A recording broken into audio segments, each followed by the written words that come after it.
बहुत समय पहले एक छोटे से गांव में श्यामू नाम का एक गरीब किसान रहता था। उसकी जमीन बंजर थी और बहुत मेहनत के बावजूद उसकी फसल अच्छी नहीं होती थी। श्यामू दिन रात अपने खेत में मेहनत करता, लेकिन उसकी मेहनत का फल कभी भी उसे संतोषजनक नहीं मिलता था। धीरे धीरे वह अपने हालात से निराश हो गया और सोचने लगा कि शायद किस्मत उसके साथ नहीं है। एक दिन श्यामू को किसी ने बताया कि पास के जंगल में एक महान संत तपस्या कर रहे हैं, जो लोगों की मुश्किलें हल करने में सक्षम हैं। निराश होकर श्यामू संत के पास गया और अपनी समस्याएं बताईं।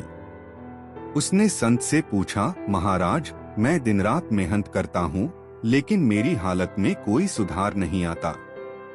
कृपया मेरी मदद कीजिए। संत ने कुछ देर विचार किया और फिर मुस्कुराते हुए बोले, श्यामू, मैं तुम्हारी मदद कर सकता हूँ, लेकिन इसके लिए तुम्हें एक कठिन संकल्प लेना होगा। इस संकल्प में तुम्हारी भलाई छिपी है, लेकिन यह केवल तुम्हारी लगन और विश्वास पर निर्भर करेगा। श्यामू ने कहा, गुरुदेव, मैं आपकी हर आज्ञा का पालन करने को तैयार हूँ। आप जो कहेंगे मैं वही करूँगा। संत ने कहा, ठीक है, मैं तुम्हें एक विशेष मंत्र दूंगा। तुम्हें इस मंत्र का जप रोजाना सुबह सूरज उगने से पहले करना होगा और उसके बाद अपने खेत में जाकर 1 घंटे तक बिना रुके मेहनत करनी होगी। यह संकल्प 1 साल तक करना होगा और इस बीच कभी इसे तोड़ना नहीं। याद रखना, तुम्हारी फसल पर कैसा भी संकट आए, तुम अपने संकल्प से पीछे नहीं हटोगे। श्यामू ने संत का दिया हुआ मंत्र ग्रहण किया और संकल्प लेकर अपने गांव लौट आया। अगले ही दिन से उसने मंत्र का जप शुरू किया और सूरज उगने से पहले ही अपने खेत में मेहनत करने लगा। रोज सुबह वह बिना थके और बिना रुके खेत में 1 घंटा काम करता। चाहे बारिश हो, तेज धूप हो या ठंडी हवा चल रही हो, उसने अपना संकल्प कभी नहीं तोड़ा। धीरे धीरे एक अद्भुत बदलाव आने लगा। उसकी जमीन में उर्वरता बढ़ने लगी और फसलें हरी भी होकर लहलहाने लगीं।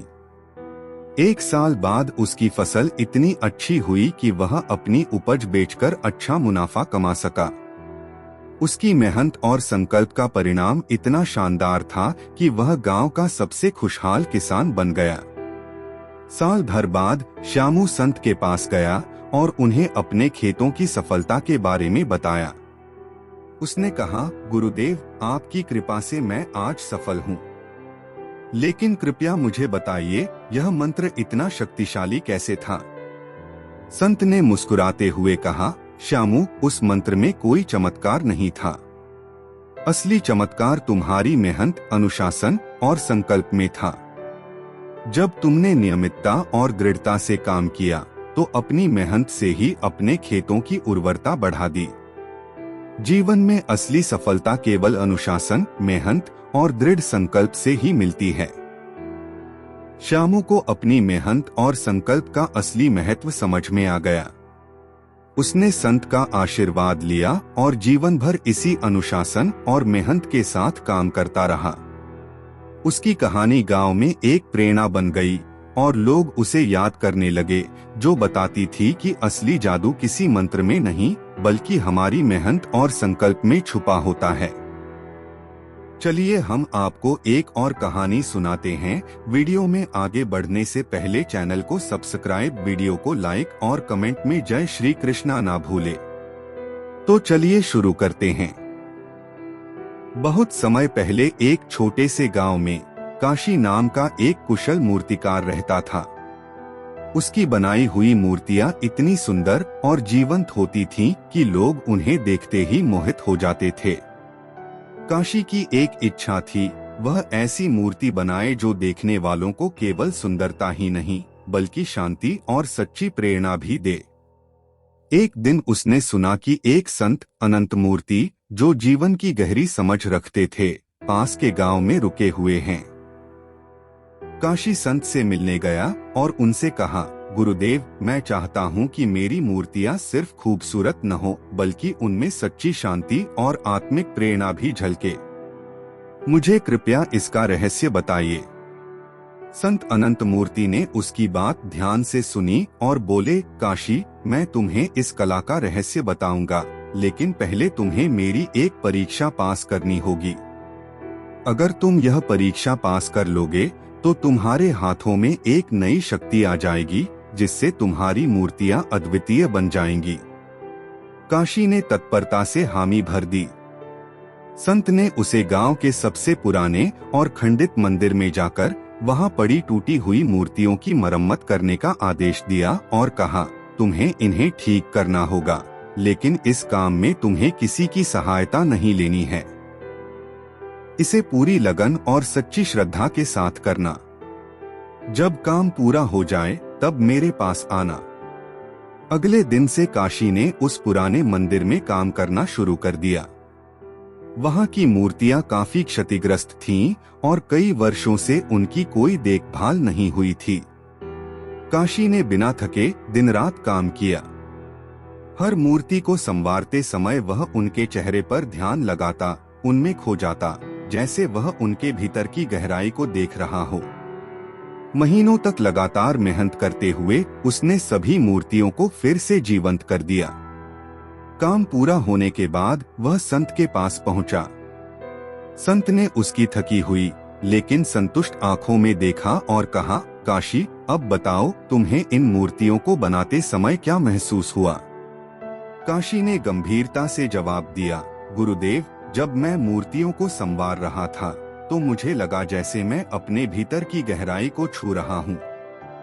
हर बार जब मैं एक मूर्ति को ठीक करता, मुझे ऐसा महसूस होता जैसे मेरे मन की भी एक दरार भर रही है। मुझे समझ में आया कि सच्ची कला बाहरी सुंदरता से नहीं, बल्कि भीतर की शांति और गहराई से जन्म लेती है। संत ने मुस्कुराते हुए कहा, काशी, यही रहस्य था जिसे मैं तुम्हें समझाना चाहता था। जब तुम किसी मूर्ति को बनाओ तो उसे केवल बाहरी आकार मत दो, बल्कि अपने भीतर की शांति और सच्चाई को उसमें उकेरो। जब कलाकार अपनी आत्मा की गहराई से जुड़कर कला का निर्माण करता है तो उसकी रचनाएं लोगों के दिलों को छू जाती हैं। अब तुम्हारी मूर्तियां न केवल सुंदर होंगी, बल्कि उनमें एक आत्मिक शक्ति भी होगी जो देखने वालों को शांति और प्रेरणा देगी। काशी को अपने जीवन का सबसे बड़ा सबक मिल चुका था। उसने संत को प्रणाम किया और संकल्प लिया कि अब से वह अपनी हर मूर्ति में केवल बाहरी सौंदर्य ही नहीं, बल्कि अपने भीतर की सच्चाई और शांति को भी ढालेगा। उसकी मूर्तियां धीरे धीरे गांव में प्रसिद्ध होने लगीं और लोग दूर दूर से उसे देखने आते। उसकी मूर्तियां लोगों के दिलों को छूती और उन्हें शांति का अनुभव कराती। उस दिन के बाद से काशी की कला में एक नई जीवंतता आ गई। उसकी यह कहानी कला के क्षेत्र में एक प्रेरणा बन गई, जो हमें यह सिखाती है कि सच्ची रचना वही है जिसमें रचनाकार अपनी आत्मा की गहराई को व्यक्त कर सके। बहुत समय पहले एक राज्य में सच्चिदेव नाम का एक राजा था, जो अपने राज्य में शांति और समृद्धि लाने के लिए जाना जाता था। उसका एकमात्र पुत्र राजकुमार सूर्यभान युवा, साहसी और बुद्धिमान था, लेकिन उसने कभी जीवन की कठिनाइयों का सामना नहीं किया था। राजा चाहता था कि सूर्यभान राज्य का उत्तराधिकारी बने, पर उसने महसूस किया कि उसके पुत्र को अभी जीवन के सच्चे अनुभवों और धैर्य की समझ नहीं थी। इसलिए उसने राजकुमार के लिए एक कठिन परीक्षा की योजना बनाई। राजा ने राजकुमार को बुलाया और कहा, पुत्र, मैं चाहता हूँ कि तुम 3 ऐसी वस्तुएं ढूंढकर लाओ जो राज्य और तुम्हारे भविष्य के लिए मूल्यवान हो। लेकिन यह इतना आसान नहीं होगा। तुम्हें इन वस्तुओं को ढूंढने के लिए कई परीक्षाओं से गुजरना पड़ेगा। पहली वस्तु थी सच्चा सुख। सूर्यभान ने सोचा कि यह कोई बेशकीमती रत्न या खजाना होगा जो उसे कहीं छुपा मिलेगा। उसने कई दिनों तक खजानों और अमीरों के बीच ढूंढा, लेकिन कहीं सच्चा सुख नहीं मिला। अंततः थकाहारा वह एक गांव में पहुंचा, जहां उसने देखा कि एक गरीब किसान अपने परिवार के साथ छोटी छोटी चीजों में खुशियां मना रहा है। राजकुमार ने किसान से पूछा, तुम्हारे पास इतना कम है, फिर भी तुम खुश हो, ऐसा कैसे? किसान ने मुस्कुराते हुए कहा, सच्चा सुख किसी चीज में नहीं बल्कि संतोष में होता है। मैं अपनी जरूरतों को सीमित रखता हूँ और अपने परिवार के साथ समय बिताता हूँ। यही मेरे लिए सच्चा सुख है। राजकुमार को समझ में आ गया कि सच्चा सुख धन दौलत में नहीं बल्कि संतोष में है। उसने इस ज्ञान को अपनी पहली वस्तु मानकर अपने हृदय में बसा लिया। दूसरी वस्तु थी सच्ची मित्रता। सूर्यभान ने कई लोगों से मित्रता करने की कोशिश की, लेकिन सभी लोग उसका साथ उसके धन और पद के कारण ही चाहते थे। एक दिन यात्रा के दौरान उसकी मुलाकात एक निर्धन लेकिन ईमानदार व्यक्ति से हुई जो जंगल में रहता था। राजकुमार ने उसकी ईमानदारी और दयालुता को देखकर उसकी मित्रता चाही। वह व्यक्ति बिना किसी स्वार्थ के राजकुमार के हर कठिनाई में साथ रहा। सूर्यभान को तब समझ आया कि सच्ची मित्रता स्वार्थ से मुक्त और निस्वार्थ प्रेम में होती है। उसने उस ईमानदार व्यक्ति को अपना सच्चा मित्र माना और उसे अपने साथ राज्य में ले गया। तीसरी और अंतिम वस्तु थी सच्चा ज्ञान। सूर्यभान ने कई विद्वानों से यह जानने की कोशिश की कि सच्चा ज्ञान क्या है, लेकिन सबके जवाब उसे संतोषजनक नहीं लगे। एक दिन उसकी मुलाकात एक वृद्ध साधु से हुई जो वर्षों से तपस्या में लीन थे। राजकुमार ने उनसे सच्चे ज्ञान का अर्थ पूछा। साधु ने गहरे स्वर में उत्तर दिया, सच्चा ज्ञान वही है जो तुम्हारे भीतर का अंधकार मिटा दे और तुम्हें खुद की पहचान कराए। इसका मतलब केवल बाहरी चीजों को जानना नहीं बल्कि आत्मा की गहराइयों में जाकर खुद को पहचानना है। सूर्यभान ने साधु के इन शब्दों को गहराई से महसूस किया और सच्चे ज्ञान के महत्व को समझा। राजकुमार तीनों वस्तुएं, सच्चा सुख, सच्ची मित्रता और सच्चा ज्ञान, अपने अनुभवों के रूप में लेकर अपने राज्य वापस आया। उसने राजा को अपने अनुभव बताए और कहा, पिता, मैंने ये तीनों वस्तुएं ढूंढ ली हैं और अब मुझे समझ में आ गया है कि एक शासक के रूप में मुझे अपनी प्रजा के प्रति कैसा होना चाहिए। राजा सच्चिदेव अपने पुत्र की इस समझ से अत्यंत प्रसन्न हुए और कहा, पुत्र, अब तुम राज्य की बागडोर संभालने के योग्य हो। इन तीन गुणों के साथ तुम प्रजा का भला करोगे और एक न्यायप्रिय शासक बनोगे। सूर्यभान ने इन शिक्षाओं को जीवन भर याद रखा और अपने राज्य को एक सुनहरे युग में पहुंचाया।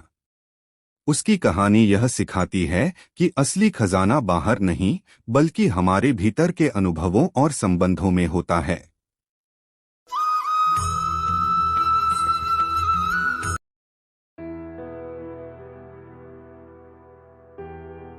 दौलत होने से आदमी अपने आप को भूल जाता है और दौलत ना होने से लोग इसको भूल जाते हैं। जब किसी करीब के दिन फिरते हैं तो वही रिश्तेदार जो पहले इससे आंखें चुराते थे, इसकी राह में आंखें बिछाने लगते हैं।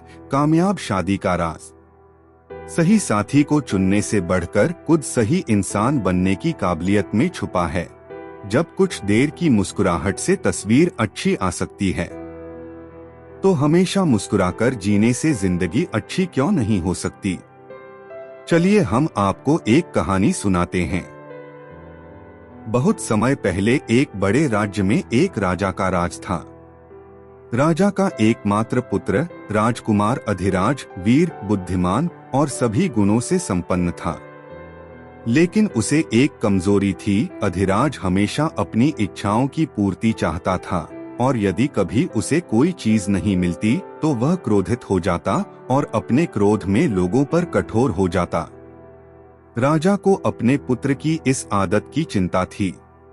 एक दिन राजा ने सोचा कि शायद कोई महान संत ही राजकुमार को इस आदत से मुक्त कर सकता है। उसने राजकुमार को बुलाया और कहा, बेटा, मैं चाहता हूँ कि तुम कुछ समय के लिए पहाड़ों में जाकर वहाँ एक महान संत से मिलो।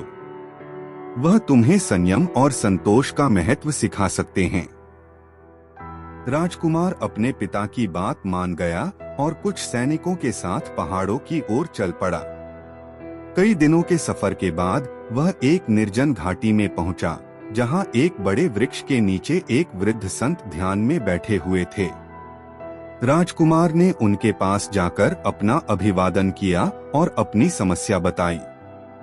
संत ने ध्यान से सुना और मुस्कुराते हुए कहा, अधिराज, अगर तुम वाकई अपनी आदतों को बदलना चाहते हो तो मैं तुम्हें एक वरदान दे सकता हूँ। लेकिन यह वरदान केवल तभी कार्य करेगा जब तुम इसका सही तरीके से उपयोग करना सीखोगे। राजकुमार ने उत्सुकता से संत की बात मानी। संत ने उसे एक छोटी चमकदार सी मणि दी और कहा, यह मणि तुम्हें किसी भी परिस्थिति में शांति और संतोष प्रदान करेगी, लेकिन इसका उपयोग केवल दिन में एक बार ही कर सकते हो।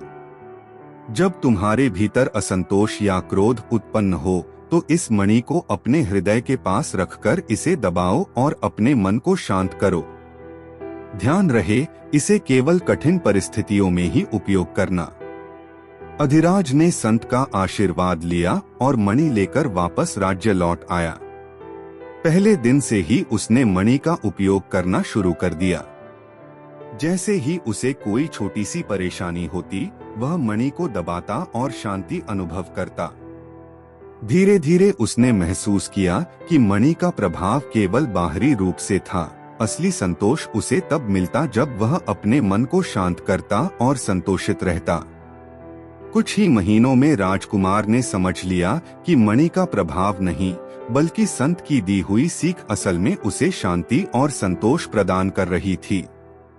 वह अब किसी भी परिस्थिति में क्रोधित नहीं होता था और बिना मणि का उपयोग किए ही वह अपनी भावनाओं को नियंत्रित कर सकता था। कुछ समय बाद संत ने राजकुमार को फिर से मिलने के लिए बुलाया। राजकुमार ने उनके सामने मणि रख दी और कहा, गुरुदेव, अब मुझे आपकी इस मणि की आवश्यकता नहीं। आप ही असल में मेरे सच्चे संतोष का कारण हैं। आपने मुझे आत्मशांति की असली ताकत सिखाई है। संत ने संतोष के साथ उसे आशीर्वाद दिया और कहा, अधिराज, जीवन में असली संतोष कोई वस्तु नहीं दे सकती, यह तो हमारे भीतर ही छुपा होता है। जिसने इसे खोज लिया वही सच्चा शासक और सच्चा ज्ञानी है। राजकुमार ने उस दिन से अपने जीवन को पूरी तरह बदल लिया। वह संयमित, शांत और संतुष्ट रहने लगा और जब वह राजा बना तो उसकी प्रजा ने उसे एक न्यायप्रिय और दयालु शासक के रूप में सम्मान दिया। उसकी इस कहानी को लोग वर्षों तक याद करते रहे, जो उन्हें यह सिखाती थी कि असली संतोष हमारे भीतर ही है, बाहर की वस्तुओं में नहीं। हमेशा सच बोलो ताकि तुम्हें कसम खाने की जरूरत ना पड़े। तैरना सीखना है तो पानी में उतरना ही होगा। किनारे बैठकर कोई गोताखोर नहीं बनता। कितना भी पकड़ लो, फिसलता जरूर है। ये वक्त है साहब, बदलता जरूर है। यह बात मायने नहीं रखती कि आप कितना धीमे चल रहे हैं, जब तक कि आप रुके नहीं।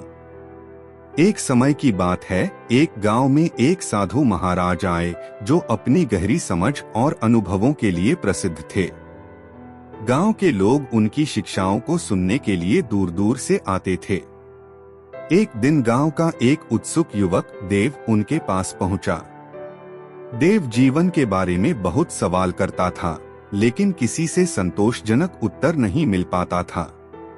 चलिए हम आपको एक और कहानी सुनाते हैं। वीडियो में आगे बढ़ने से पहले चैनल को सब्सक्राइब, वीडियो को लाइक और कमेंट में जय श्री कृष्णा लिखना ना भूलें। तो चलिए शुरू करते हैं। देव ने साधु महाराज से कहा, गुरुदेव, मेरे मन में 3 प्रश्न हैं, जिनका उत्तर पाकर ही मुझे शांति मिलेगी।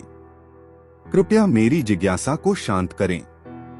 साधु महाराज ने ध्यान से उसकी बात सुनी और मुस्कुराते हुए कहा, पूछो देव, मैं तुम्हारे हर प्रश्न का उत्तर देने की कोशिश करूंगा।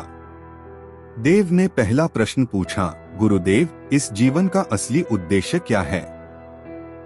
साधु महाराज ने उसे एक सुनसान घाटी की ओर इशारा करते हुए कहा, वहां एक पुरानी गुफा है, तुम वहां जाओ और ध्यान लगाकर इस प्रश्न का उत्तर खोजने की कोशिश करो। जब तुम्हें उत्तर मिल जाए तब मेरे पास लौट आना। देव उस गुफा की ओर चल पड़ा। गुफा में पहुंचने पर उसने देखा कि वहां घना अंधेरा है और केवल एक दीपक जल रहा है। उसने ध्यान करना शुरू किया और धीरे धीरे उसे महसूस हुआ कि अंधेरा केवल बाहर नहीं बल्कि उसके भीतर भी है।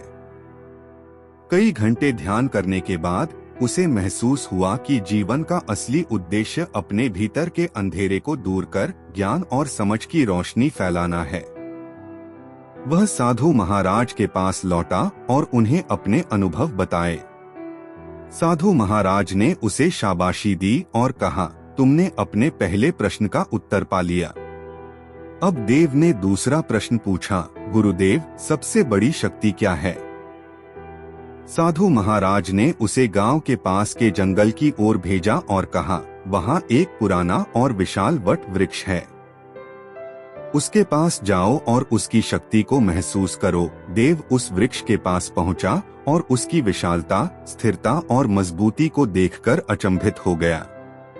कई दिनों तक उसने उस वृक्ष के नीचे ध्यान लगाया और महसूस किया कि असली शक्ति बाहरी रूप में नहीं बल्कि भीतर की स्थिरता, सहनशीलता और धैर्य में है। वह साधु महाराज के पास लौटा और अपना अनुभव साझा किया। साधु महाराज मुस्कुराए और बोले, तुम्हें अपने दूसरे प्रश्न का उत्तर भी मिल गया है। असली शक्ति वो है जो तुम्हें परिस्थितियों में अडिग रखे और सहनशील बनाए। अंत में देव ने तीसरा प्रश्न पूछा, गुरुदेव, सच्चा सुख क्या है और इसे कैसे पाया जा सकता है? साधु महाराज ने देव को गांव के तालाब के पास भेजा और कहा, तालाब के किनारे बैठो और वहां आने वाले हर व्यक्ति को देखो। उनसे बातचीत करो, उनके दुख सुख सुनो। वहां तुम्हें सच्चे सुख का अनुभव होगा। देव तालाब के किनारे जाकर बैठ गया। उसने देखा कि कई लोग पानी भरने आते, कुछ लोग स्नान करने आते और कुछ बस अपनी परेशानियां लेकर बैठते। देव ने उनके दुख और सुख की कहानियां सुनी और उन्हें सांत्वना दी। धीरे धीरे उसने महसूस किया कि सच्चा सुख अपने और दूसरों के बीच प्रेम और करुणा में छिपा है। जब हम दूसरों के सुख दुख को समझते हैं और उनकी मदद करते हैं, तब हमें सच्चे सुख की अनुभूति होती है। देव यह उत्तर लेकर साधु महाराज के पास लौटा। साधु महाराज ने उसे प्रेम पूर्वक आशीर्वाद दिया और कहा, देव, तुमने जीवन के 3 सबसे महत्वपूर्ण प्रश्नों का उत्तर पा लिया है। जीवन का उद्देश्य अपने भीतर की रोशनी को खोजना है, असली शक्ति भीतर की स्थिरता में है और सच्चा सुख दूसरों के प्रति करुणा और प्रेम में है। देव ने साधु महाराज के ये उत्तर अपने जीवन में अपना लिए। उसने सच्चे उद्देश्य, शक्ति और सुख की राह पर चलते हुए अपने जीवन को एक प्रेरणा बना दिया। उसके ये 3 प्रश्न और उनके उत्तर गांव वालों के लिए एक महान शिक्षा बन गए और लोग उसे एक संत के रूप में सम्मान देने लगे। सभी लोग मरते हैं, पर वास्तव में सभी लोग जीते नहीं हैं। जीवन के बारे में चिंता मत कीजिए, इससे आप बचकर निकलने वाले नहीं, दम तोड़ देती है। माँ बाप की ममता जब बच्चे कहते हैं कि तुमने किया ही क्या है हमारे लिए, लोग क्या कहेंगे यह सोचकर जीवन जीते हैं। भगवान क्या कहेंगे, क्या कभी इसका विचार किया? एक समय की बात है, एक धनी व्यापारी ध्रुवदास अपने जीवन से संतुष्ट नहीं था। उसके पास अथाह धन संपत्ति, मान सम्मान और ऐशो आराम था, लेकिन फिर भी वह हमेशा बेचैन रहता था और उसे असली सुख और शांति नहीं मिल पाती थी। एक दिन उसने सुना कि पास के गांव में एक महान संत वीतराग प्रवास कर रहे हैं, जो शांति और आत्मज्ञान के विषय में गहरी समझ रखते थे। ध्रुवदास संत वीतराग के पास गया और उनसे बोला, गुरुदेव, मैंने अपने जीवन में सब कुछ पाया है, लेकिन सुख और शांति मुझसे दूर हैं। कृपया मुझे वह राह दिखाइए जिससे मैं सच्चा सुख और शांति पा सकूं। संत वीतराग मुस्कुराए और बोले, ध्रुवदास, मैं तुम्हें एक सरल सी चुनौती देता हूँ। यदि तुम इस कार्य को पूरा करोगे तो तुम्हें असली सुख और शांति का अनुभव होगा। ध्रुवदास ने हामी भरी। संत ने उसे एक कटोरा दिया जिसमें तेल भरा हुआ था और कहा, तुम्हें इस कटोरे को लेकर इस गांव की गलियों में घूमना है। लेकिन ध्यान रहे, इस कटोरे का तेल एक बूंद भी नहीं गिरना चाहिए। ध्रुवदास ने सोचा कि यह तो आसान काम है और वह कटोरा लेकर गांव की गलियों में घूमने लगा। लेकिन कटोरे में तेल का ध्यान रखने के कारण उसकी नजरें हर समय कटोरे पर ही टिकी रहीं और वह बाकी किसी चीज को नहीं देख पाया। कुछ देर बाद वह संत के पास लौटा और गर्व से बोला, गुरुदेव, मैंने एक बूंद भी तेल नहीं गिरने दिया। संत ने शांत स्वर में पूछा, यह बताओ ध्रुवदास, गांव की गलियों में क्या देखा? क्या तुमने वहां खेलते बच्चों को देखा या बाजार में हो रही हलचल को? ध्रुवदास ने सिर झुका लिया और उत्तर दिया, गुरुदेव, मैं तो केवल तेल पर ही ध्यान दे रहा था। मैं कुछ और नहीं देख पाया। संत वीतराग ने मुस्कुराते हुए कहा, ध्रुवदास, यही तुम्हारे जीवन की कहानी है। जैसे तुमने कटोरे के तेल पर ध्यान दिया, वैसे ही तुम अपने धन और संपत्ति पर ध्यान लगाते हुए जीवन के असली सौंदर्य और छोटी छोटी खुशियों को अनदेखा कर रहे हो। असली सुख और शांति पाने के लिए जरूरी है कि तुम अपने चारों ओर की दुनिया को भी देखो, लोगों के साथ जुड़ो और छोटी छोटी खुशियों को महसूस करो। ध्रुवदास को संत की बात समझ आ गई। उसने जाना कि सच्चा सुख केवल बाहरी चीजों में नहीं, बल्कि जीवन के अनुभवों, संबंधों और सरल खुशियों में भी छिपा है। उसने संत का आशीर्वाद लिया और अपने जीवन को बदलने का संकल्प लिया।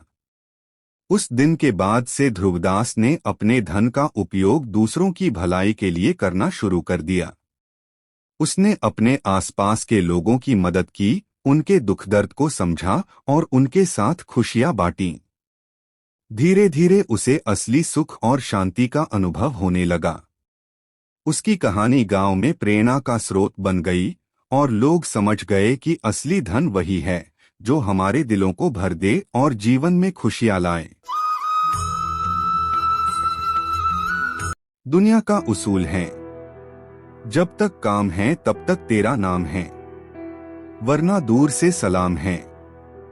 कुछ इसलिए भी पसंद आते हैं सच बोलने वाले लोग कि वो खुद टूट जाते हैं मगर किसी का दिल टूटने नहीं देते। ऐसा कौन है जिसके साथ आप अगले जन्म में भी वही रिश्ता रखना चाहोगे जो इस जन्म में था? कमेंट में जरूर बताना। चलिए हम आपको एक कहानी सुनाते हैं। बहुत समय पहले हिमालय की एक गुफा में धर्मगुरु ऋषि प्रताप रहते थे। ऋषि प्रताप अपने ज्ञान और तपस्या के लिए प्रसिद्ध थे और कई दूरदराज से लोग उनसे आशीर्वाद और मार्गदर्शन लेने आते थे। उनके पास एक अद्भुत वस्तु थी, एक रहस्यमय दर्पण जिसे सत्य दर्पण कहा जाता था। यह दर्पण साधारण नहीं था, इसमें देखने पर हर व्यक्ति को केवल उसका सच्चा रूप दिखाई देता था, उसके मन के भीतर का असली चेहरा। ऋषि प्रताप ने एक नियम बना रखा था कि इस दर्पण में केवल वे ही देख सकते हैं जो अपनी सच्चाई को स्वीकारने का साहस रखते हों। वे किसी को इस दर्पण में तभी देखने की अनुमति देते थे जब वे यह साबित कर दें कि वे सत्य के लिए तैयार हैं। कई लोगों ने कोशिश की, लेकिन जैसे ही लोग इस दर्पण में अपनी सच्चाई देख पाते, अधिकतर पीछे हट जाते या सच को नकार देते। एक दिन एक युवक अरुण, जो गांव में अपनी ईमानदारी और सच्चाई के लिए जाना जाता था, ऋषि प्रताप के पास आया। उसने दर्पण के बारे में सुना था और उसकी जिज्ञासा जाग उठी थी। उसने ऋषि से विनती की कि उसे भी उस दर्पण में अपनी सच्चाई देखने का मौका दिया जाए। ऋषि प्रताप ने उसकी परीक्षा लेने का निश्चय किया। उन्होंने कहा, अरुण, इस दर्पण में देखने के लिए तुम्हें 3 परीक्षाओं को पार करना होगा। पहली परीक्षा है, तुम्हें इस गांव के बाहर जाकर बिना किसी वस्त्र के 3 दिन जंगल में बिताने होंगे। यह तुम्हारी लज्जा और डर को परखेगा। अरुण ने इस चुनौती को स्वीकार किया और 3 दिन बिना किसी डर और लज्जा के जंगल में बिताए। जब वह लौटा तो ऋषि प्रताप ने मुस्कुराते हुए उसे दूसरी परीक्षा दी। अब तुम्हें इस गांव के सभी लोगों के सामने खड़े होकर अपने सभी दोष और गलतियों का स्वीकार करना होगा। यह परीक्षा तुम्हारे अहंकार और ईमानदारी को परखेगी। अरुण ने साहस के साथ गांव वालों के सामने खड़े होकर अपनी सभी गलतियां स्वीकार की और उसमें उसे कोई शर्म नहीं आई। लोग उसकी ईमानदारी से प्रभावित हुए और उसकी इज्जत और बढ़ गई। अब आखिरी परीक्षा का समय था। ऋषि प्रताप ने कहा, अब तीसरी और अंतिम परीक्षा यह है कि तुम्हें मेरे इस दर्पण में अपना असली रूप देखना होगा। यह तुम्हें तुम्हारे भीतर छिपी अच्छाई और बुराई दोनों को दिखाएगा। क्या तुम इसके लिए तैयार हो? अरुण ने सिर हिलाकर हामी भरी और दर्पण के सामने खड़ा हो गया। उसने जैसे ही उसमें झांका, उसे अपनी हर छोटी बड़ी अच्छाई और बुराई स्पष्ट रूप से दिखने लगी। उसने अपने भीतर के सभी दोष देखे, लेकिन उसने उन्हें स्वीकार किया और उन्हें सुधारने की ठान ली। ऋषि प्रताप ने अरुण की साहसिकता और सच्चाई को देखकर उसे आशीर्वाद दिया और कहा, तुमने सत्य के मार्ग पर चलने का साहस दिखाया है। यह दर्पण अब तुम्हारे भीतर है, इसे हमेशा संभाल कर रखना। अरुण ने अपनी सच्चाई को अपनाकर एक महान इंसान बनने का संकल्प लिया। वह गांव में सत्य और धर्म का प्रतीक बन गया और उसकी कहानी आने वाली पीढ़ियों के लिए एक प्रेरणा बन गई। आज भी लोग कहते हैं कि अगर हम अपनी सच्चाई का सामना करने की हिम्मत करें तो हम अपने भीतर का असली दर्पण पा सकते हैं, जो हमें हमारे असली रूप का आभास कराता है। 2 बातों की गिनती करना छोड़ दे, खुद का दुख और दूसरों का सुख। जिंदगी आसान हो जाएगी। दीवारें मेरे संग रोती रही और लोग समझे कि मकान कच्चा है। वो अपने ही होते हैं जो लफ्जों से मार देते हैं। चलिए हम आपको एक और कहानी सुनाते हैं। वीडियो में आगे बढ़ने से पहले चैनल को सब्सक्राइब, वीडियो को लाइक और कमेंट में जय श्री कृष्णा लिखना ना भूले। तो चलिए शुरू करते हैं। पुराने समय की बात है। उत्तराखंड के एक शांत पहाड़ों के बीच ऋषि अत्रि का आश्रम था। ऋषि अत्रि अपने शिष्यों को योग, ध्यान और अध्यात्म का गूढ़ ज्ञान सिखाते थे। उनकी शिक्षा में एक विशेष बात थी। वह अपने शिष्यों से कहते थे कि सत्य को समझने के लिए खुद को पूरी तरह खो देना पड़ता है। उनके सभी शिष्य बहुत समर्पित थे, लेकिन उनमें से एक विशेष था, मृगांक। मृगांक अपने गुरु की हर आज्ञा का पालन करता था और पूरी निष्ठा से उनका कहा हर काम करता था। लेकिन उसके मन में एक बड़ी जिज्ञासा थी, सत्य क्या है? उसने कई बार ऋषि अत्रि से इस बारे में पूछा था, लेकिन हर बार उसे केवल एक मुस्कान ही उत्तर में मिलती। एक दिन ऋषि अत्रि ने अपने सभी शिष्यों को बुलाया और कहा, अब मैं वृद्ध हो चला हूँ और इस देह को छोड़ने का समय निकट है। लेकिन मेरी एक अंतिम इच्छा है, जो भी मेरे इस रहस्य को जानना चाहता है, उसे अपनी साधना में सबसे कठिन परीक्षा से गुजरना होगा। इस परीक्षा में सफल होने वाला ही सत्य को समझ पाएगा। शिष्यों ने गुरु की आज्ञा मान ली। ऋषि अत्रि ने एक बड़े पर्वत की ओर इशारा करते हुए कहा, जो कोई भी इस पर्वत के शीर्ष तक बिना रुके और बिना किसी से बात किए पहुंच जाएगा, वह इस सत्य को समझने की पात्रता पाएगा। लेकिन याद रखना, यह सफर जितना दिखता है उतना आसान नहीं है। मृगांक ने निश्चय किया कि वह इस चुनौती को पूरा करेगा। उसने बिना किसी संकोच के पर्वत के शिखर की ओर यात्रा शुरू की। रास्ता कठिन और खतरों से भरा हुआ था, जंगली जानवर, गहरी खाइयां और बर्फीली हवाएं। लेकिन मृगांक ने बिना रुके और बिना किसी से बात किए अपना सफर जारी रखा। कई बार उसे लगा कि वह इस सफर को पूरा नहीं कर पाएगा, लेकिन गुरु की दी हुई सीख उसे याद आती रही। अंततः वह पर्वत के शिखर पर पहुंच गया, जहां एक गुफा में उसके गुरु ऋषि अत्रि पहले से बैठे हुए थे। मृगांक को देखकर ऋषि अत्रि मुस्कुराए और बोले, तुमने सफर पूरा कर लिया मृगांक। अब मेरे पास सत्य का उत्तर है, लेकिन पहले तुम्हें एक सवाल का जवाब देना होगा। इस सफर के दौरान तुमने क्या अनुभव किया? मृगांक ने उत्तर दिया, गुरुदेव, इस यात्रा में मैं कई बार थका, डरा और निराश हुआ, लेकिन हर बार आपकी दी हुई शिक्षा मुझे आगे बढ़ने का साहस देती रही।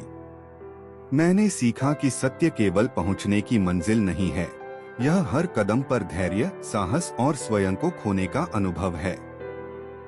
ऋषि अत्रि ने संतोष की मुस्कान के साथ कहा, मृगांक, तुमने इस यात्रा में जो महसूस किया वही असल में सत्य है। सत्य बाहर कहीं नहीं है, वह हमारे भीतर की इस यात्रा में छिपा हुआ है। मृगांक को अपनी गुरु की बात का अर्थ समझ में आ गया। उसने महसूस किया कि सत्य को पाने के लिए किसी विशेष स्थान पर जाना नहीं पड़ता, बल्कि यह हमारी यात्रा और अनुभवों में ही समाया होता है।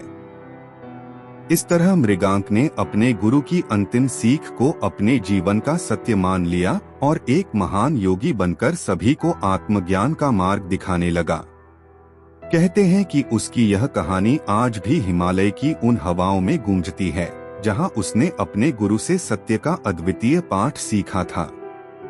जिंदगी ने सिखा दिया है अकेले जीना, पर पता नहीं क्यों दिल हर बार लोगों के झांसे में आ जाता है। कमाल का ताना दिया आज मंदिर में भगवान ने, मांगने ही आते हो कभी मिलने भी आया करो। जब दर्द और कड़वी बोली दोनों सहन होने लगे तो समझ लेना जीना आ गया। किसी को उजाड़ कर बसे तो क्या बसे, किसी को रुलाकर हंसे तो क्या हंसे। बहुत समय पहले की बात है, एक महान ऋषि स्वर्णदेव हिमालय की एक ऊंची चोटी पर अपनी तपस्या में लीन रहते थे। ऋषि स्वर्णदेव को अपनी आध्यात्मिक शक्ति के लिए जाना जाता था। वे बहुत ही कम बोलते थे और उनकी उपस्थिति में लोग अपने आप ही शांत और स्थिर महसूस करते थे। लोग दूर दूर से उनके पास अपनी समस्याओं के समाधान के लिए आते और ऋषि स्वर्णदेव उन्हें अपने अनोखे तरीकों से जीवन के कठिन प्रश्नों का उत्तर देते थे। एक दिन उनके एक प्रमुख शिष्य सत्यार्थ ने ऋषि से पूछा, गुरुदेव, आपने इतनी शक्तियाँ और ज्ञान प्राप्त किया है, मैं भी आपकी तरह जीवन की सच्चाई समझना चाहता हूँ। कृपया मुझे भी अपनी शक्ति और ज्ञान का एक हिस्सा दें। ऋषि स्वर्णदेव मुस्कुराए और बोले, सत्यार्थ, सच्चाई पाने के लिए केवल ज्ञान की जरूरत नहीं होती, बल्कि धैर्य और समझ की भी आवश्यकता होती है। यदि तुम तैयार हो तो मैं तुम्हें एक अनोखी यात्रा पर भेजूंगा। सत्यार्थ ने तुरंत हामी भर दी। ऋषि ने उसे एक छोटा कपड़ा दिया जिसमें 5 चमकदार पत्थर थे। उन्होंने कहा, इन 5 पत्थरों को लेकर इस जंगल के 5 विशेष स्थानों पर जाओ और इन्हें वहां छोड़ दो। लेकिन ध्यान रखना, हर स्थान पर जाकर वहां का अनुभव तुम खुद में पूरी तरह से महसूस करो। ये 5 पत्थर तुम्हारे भीतर के 5 सत्य को उजागर करेंगे। सत्यार्थ ने पत्थरों को लिया और पहला पत्थर लेकर जंगल की यात्रा पर निकल पड़ा। पहले स्थान पर पहुंचते ही उसने उसे एक झरने के पास रख दिया। जैसे ही उसने पत्थर रखा, उसे अपने भीतर शांति का एक गहरा अनुभव हुआ। उसे समझ में आया कि जीवन में शांति बाहरी चीजों में नहीं, बल्कि हमारे भीतर होती है। दूसरे स्थान पर पहुंचकर उसने दूसरा पत्थर एक प्राचीन बरगद के नीचे रखा। वहां उसे अपने भीतर स्थिरता का एहसास हुआ। उसने जाना कि जीवन में स्थिरता पाने के लिए हर परिस्थिति में धैर्य और स्थिर मन होना आवश्यक है। तीसरे स्थान पर पहुंचकर उसने तीसरा पत्थर एक गुफा के भीतर रखा। वहां गहरी अंधेरी गुफा में उसने डर का अनुभव किया, लेकिन अपने भीतर झांककर उसने महसूस किया कि असली साहस डर को समझने और उसे स्वीकार करने में है। चौथे स्थान पर पहुंचकर उसने चौथा पत्थर एक ऊंची चोटी पर रखा। वहां से उसे दूर दूर तक के दृश्य दिखाई दिए। उसने समझा कि जीवन को बड़े नजरिए से देखना जरूरी है, ताकि हम छोटी छोटी परेशानियों से ऊपर उठ सकें। अंतिम स्थान पर उसने पांचवां पत्थर एक शांत झील के किनारे रखा। जैसे ही उसने यह किया, उसने अपने भीतर प्रेम का गहरा भाव अनुभव किया। उसने जाना कि जीवन का अंतिम सत्य प्रेम में छिपा हुआ है, और सच्चे प्रेम में ही सारा संसार समाहित है। जब सत्यार्थ अपने गुरु के पास लौटकर आया तो उसके चेहरे पर एक अलग ही चमक थी। ऋषि स्वर्णदेव ने उसे देखकर कहा, सत्यार्थ, यह यात्रा तुम्हारे लिए साधारण नहीं थी। इन 5 पत्थरों ने तुम्हें जीवन के 5 महत्वपूर्ण सत्य सिखाए हैं: शांति, स्थिरता, साहस, दृष्टिकोण और प्रेम। इन 5 गुणों को अपने जीवन में बनाए रखो और ये ही तुम्हारा सच्चा मार्गदर्शन करेंगे। सत्यार्थ ने गुरु की यह सीख अपने जीवन में अपना ली और जीवन भर इन सच्चाइयों के अनुसार जीता रहा। उसने गुरु के आशीर्वाद और सिखाई हुई सच्चाइयों को दूसरों तक पहुंचाया। इस तरह ऋषि स्वर्णदेव के 5 पत्थरों की कहानी एक महान प्रेरणा बनी।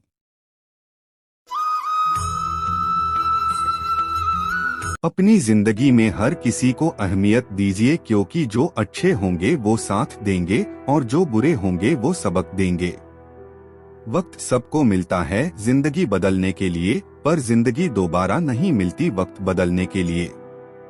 जिंदगी 2 दिन की है, एक दिन आपके हक में, एक दिन आपके खिलाफ। जिस दिन हक में हो गुरूर मत करना, और जिस दिन खिलाफ हो थोड़ा सा सब्र जरूर करना। खुद से नहीं हारोगे तो अवश्य जीतोगे। कोशिश करो कि जिंदगी का हर लम्हा अच्छे से अच्छा गुजरे, क्योंकि जिंदगी नहीं रहती पर अच्छी यादें हमेशा जिंदा रहती हैं। बहुत समय पहले राजस्थान के एक छोटे से गांव में आरव नाम का एक युवक रहता था। आरव गरीब था, लेकिन उसके पास एक बड़ा दिल और मजबूत इरादे थे। वह मेहनत करके अपनी माँ और छोटे भाई का पालन पोषण कर रहा था। आरव का सपना था कि वह एक दिन अपने गांव का नाम रोशन करे। गांव में एक परिवार की बेटी आर्या थी, जो बहुत सुंदर और पढ़ी लिखी थी। आर्या के माता पिता उसे पढ़ने के लिए शहर भेजना चाहते थे, ताकि वह पढ़ाई में और आगे बढ़ सके। एक दिन आरव और आर्या की मुलाकात गांव के मंदिर में हुई, जहां आर्या अपने माता पिता के साथ पूजा करने आई थी। उनकी आंखें मिलीं और पहली बार में ही दोनों को एक दूसरे के लिए कुछ खास महसूस हुआ। वक्त के साथ दोनों में दोस्ती हुई और वह दोस्ती धीरे धीरे प्यार में बदल गई। आर्या के शहर जाने से पहले दोनों ने अपने प्यार का इजहार किया। आरव ने वादा किया कि वह कड़ी मेहनत करेगा और एक दिन ऐसा मुकाम हासिल करेगा कि आर्या के माता पिता भी उनके रिश्ते को स्वीकार कर लेंगे। आरव दिन रात मेहनत करने लगा। उसने खेतों में काम करना शुरू कर दिया और साथ ही शहर जाकर अपनी पढ़ाई पूरी की। उसने हर मुश्किल का सामना किया और खुद को मजबूत बनाया। उसकी मेहनत रंग लाई और वह गांव का पहला व्यक्ति बना जिसने सरकारी नौकरी हासिल की। अब आरव गांव का गर्व बन चुका था। आरव की सफलता की खबर आर्या के माता पिता तक भी पहुंची। वे भी उसकी मेहनत और ईमानदारी से प्रभावित हुए। उन्होंने आरव और आर्या के रिश्ते को स्वीकार कर लिया। आर्या जब शहर से लौटी तो वह अपने गांव की परंपराओं और प्यार के साथ अपने प्यार के पास आ गई। गांव वालों ने धूमधाम से आरव और आर्या की शादी करवाई। उन दोनों का प्यार इस बात का सबूत बन गया कि सच्चे प्यार में ताकत होती है, जो हर मुश्किल को पार कर सकती है। रास्ते कभी खत्म नहीं होते, बस लोग हिम्मत हार जाते हैं। चिंता इतनी कीजिए कि काम हो जाए, पर इतनी नहीं कि जिंदगी तमाम हो जाए। मालूम सबको है कि जिंदगी बेहाल है, लोग फिर भी पूछते हैं और सुनाओ क्या हाल है। अक्सर जिनकी हंसी खूबसूरत होती है वो जिंदगी में रोए भी बहुत होते हैं। मिली थी जिंदगी किसी के काम आने के लिए, पर वक्त बीत रहा है कागज के टुकड़े कमाने के लिए। जिंदगी जीने के दो तरीके होते हैं, पहला जो पसंद है उसे हासिल करना सीख लो और दूसरा जो हासिल है उसे पसंद करना सीख लो। जिंदगी बदलने के लिए लड़ना पड़ता है, आसान करने के लिए समझना पड़ता है। प्राचीन काल की बात है। हिमालय की एक घनी पहाड़ी पर एक महान संत का आश्रम था। उनका नाम महर्षि शिवदत्त था। महर्षि बहुत ही ज्ञानी और दयालु थे और दूर दूर से लोग उनके पास ज्ञान प्राप्त करने आते थे। उनके कई शिष्य थे, लेकिन उनमें से एक विशेष था, नाम था अनुज। अनुज साधारण था, परंतु उसकी भक्ति और समर्पण अद्वितीय थी।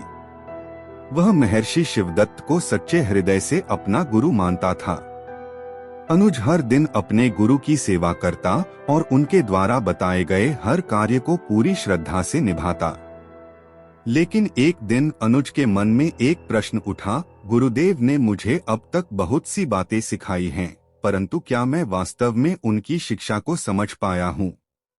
इस विचार को लेकर अनुज ने महर्षि शिवदत्त से यह जानने की इच्छा प्रकट की कि वह उनकी परीक्षा लें और देखें कि वह उनकी शिक्षा को कितनी गहराई से समझ पाया है।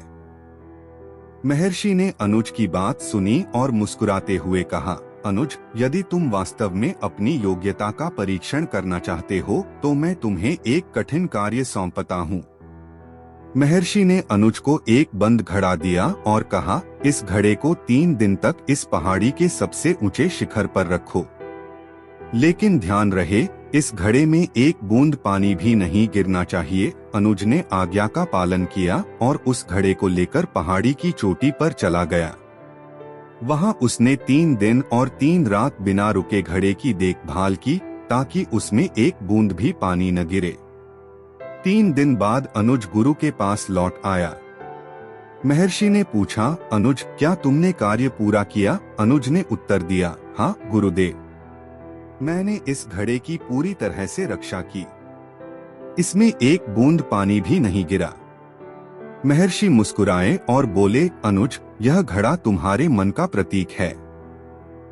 जिस प्रकार तुमने इसे पानी से बचाए रखा, उसी प्रकार एक सच्चा साधक अपने मन को संसार की इच्छाओं और विकारों से मुक्त रखता है। तुमने इस परीक्षा को उत्तीर्ण किया है। अब तुम पूरी तरह तैयार हो अपनी साधना के मार्ग पर आगे बढ़ने के लिए।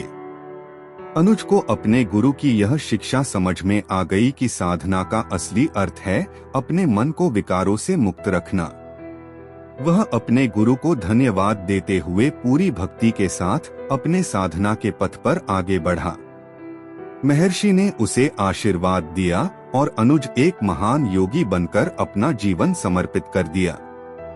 इस प्रकार अनुज और महर्षि शिवदत्त की यह कथा हमें सिखाती है कि गुरु का सच्चा आशीर्वाद वही शिष्य पाता है जो अपनी साधना में दृढ़, समर्पित और अनुशासित रहता है। जिंदगी में अगर गुलाब की तरह खिलना है ए दोस्त, तो कांटों से तालमेल की कला सीखनी होगी। लगता है आज जिंदगी कुछ खफा है, चलिए छोड़िए कौन सी पहली दफा है। सपने के सच होने की संभावना ही आपके जीवन को रोचक बनाती है। अगर जिंदगी में कुछ पाना हो तो अपने तरीके बदलो, इरादे नहीं। वजन तो सिर्फ हमारी इच्छाओं का है, बाकी जिंदगी बिल्कुल हल्की फुल्की है। आदमी गलती करके जो सीखता है वो किसी और तरह से नहीं सीख सकता। जुबान सुधर जाए तो जीवन सुधरने में वक्त नहीं लगता। जिंदगी में खुश रहना है तो हंसने का बहाना तलाशें। जीने के लिए तो एक पल ही काफी है, बशर्ते कि आपने उसे किस तरह जिया। बहुत समय पहले की बात है। एक घना और रहस्यमय जंगल था जिसे लोग अस्तित्व वन कहते थे। इस वन में कोई साधारण व्यक्ति नहीं जा सकता था, क्योंकि वहां भयानक जंगली जानवर और अजीब शक्तियां थीं। लेकिन उस वन के सबसे अंदरूनी हिस्से में एक महान तपस्वी ब्रह्मऋषि वशिष्ठ का आश्रम था। ब्रह्मऋषि वशिष्ठ कई वर्षों से वहां तपस्या कर रहे थे और उन्होंने एक ऐसी शक्ति अर्जित की थी जिसे आज तक कोई साधु या संत प्राप्त नहीं कर पाया था। वह शक्ति थी असाधारण मन की शक्ति। ब्रह्मऋषि की इस शक्ति से किसी भी जीव का मन पढ़ा जा सकता था, यहाँ तक कि पेड़ पौधों और पत्थरों का भी। वह अपनी इस शक्ति का प्रयोग केवल लोगों की सहायता के लिए करते थे। कई राजाओं, योद्धाओं और विद्वानों ने उनसे मार्गदर्शन प्राप्त किया था, लेकिन किसी को भी उनकी यह शक्ति नहीं पता थी। लेकिन अब वशिष्ठ वृद्ध हो चुके थे और महसूस करने लगे कि उनका शरीर इस धरती पर अधिक समय नहीं रह पाएगा। उन्होंने सोचा कि अब समय आ गया है कि वह इस शक्ति को किसी योग्य शिष्य को सौंप दे ताकि इस शक्ति का उपयोग आने वाली पीढ़ियों के लिए हो सके। लेकिन समस्या यह थी कि यह शक्ति केवल उसे मिल सकती थी जो अपने मन और आत्मा से पूर्ण रूप से निर्मल हो। उन्होंने इस कार्य के लिए अपने शिष्यों की परीक्षा लेने का निश्चय किया। उन्होंने अपने सभी शिष्यों को बुलाया और कहा, तुम में से जो सबसे अधिक निर्भीक और सत्यवादी है, वही मेरे इस ज्ञान का अधिकारी होगा। लेकिन इसके लिए एक कठिन परीक्षा से गुजरना होगा। पहली परीक्षा में सभी शिष्यों को एक विशेष ध्यान प्रक्रिया दी गई, जिससे उनके मन की गहराई का पता चलता। कई शिष्य इसमें असफल रहे और बाहर हो गए। दूसरी परीक्षा में उन शिष्यों को जंगल के खतरनाक रास्ते से गुजरना था, जहां विचित्र आवाजें और मायावी दृश्य उनका ध्यान भटकाने की कोशिश करते। कुछ और शिष्य इस परीक्षा में हार गए। अंत में केवल एक शिष्य आरव बचा। वह युवा था, परंतु उसकी आंखों में सच्चाई और साहस झलकता था। ब्रह्मऋषि ने उससे कहा, अब अंतिम परीक्षा का समय आ गया है। मुझे बताओ, इस जंगल के हर कोने में जाकर क्या तुम बिना डरे और बिना किसी लोभ के यात्रा कर सकते हो? आरव ने सिर हिलाते हुए हाँ कर दी। वह जंगल के कोने कोने में गया और बिना किसी भय या लोभ के यात्रा की। जब वह वापस लौटा तो ब्रह्मऋषि ने उसे अपनी शक्ति सौंप दी और कहा, अब से तुम इस शक्ति के स्वामी हो। लेकिन याद रखना, यह शक्ति एक बोझ भी है।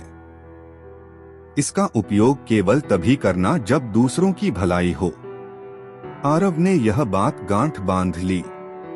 उसने पूरी निष्ठा के साथ अपने गुरु की दी हुई शक्ति का उपयोग केवल तब किया जब किसी को सच्चे मार्ग पर लाना होता। इस तरह एक नई पीढ़ी को यह रहस्य भले ही न पता चले, लेकिन आरव ने अपने गुरु की इस अंतिम इच्छा को सदा याद रखा।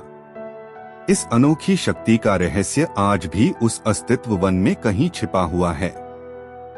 कहते हैं कि आज भी कोई उस वन के भीतर जाता है तो उसे कई रहस्यमय अनुभव होते हैं, मानो आज भी ब्रह्मऋषि की आत्मा वहां हर किसी का परीक्षण कर रही हो।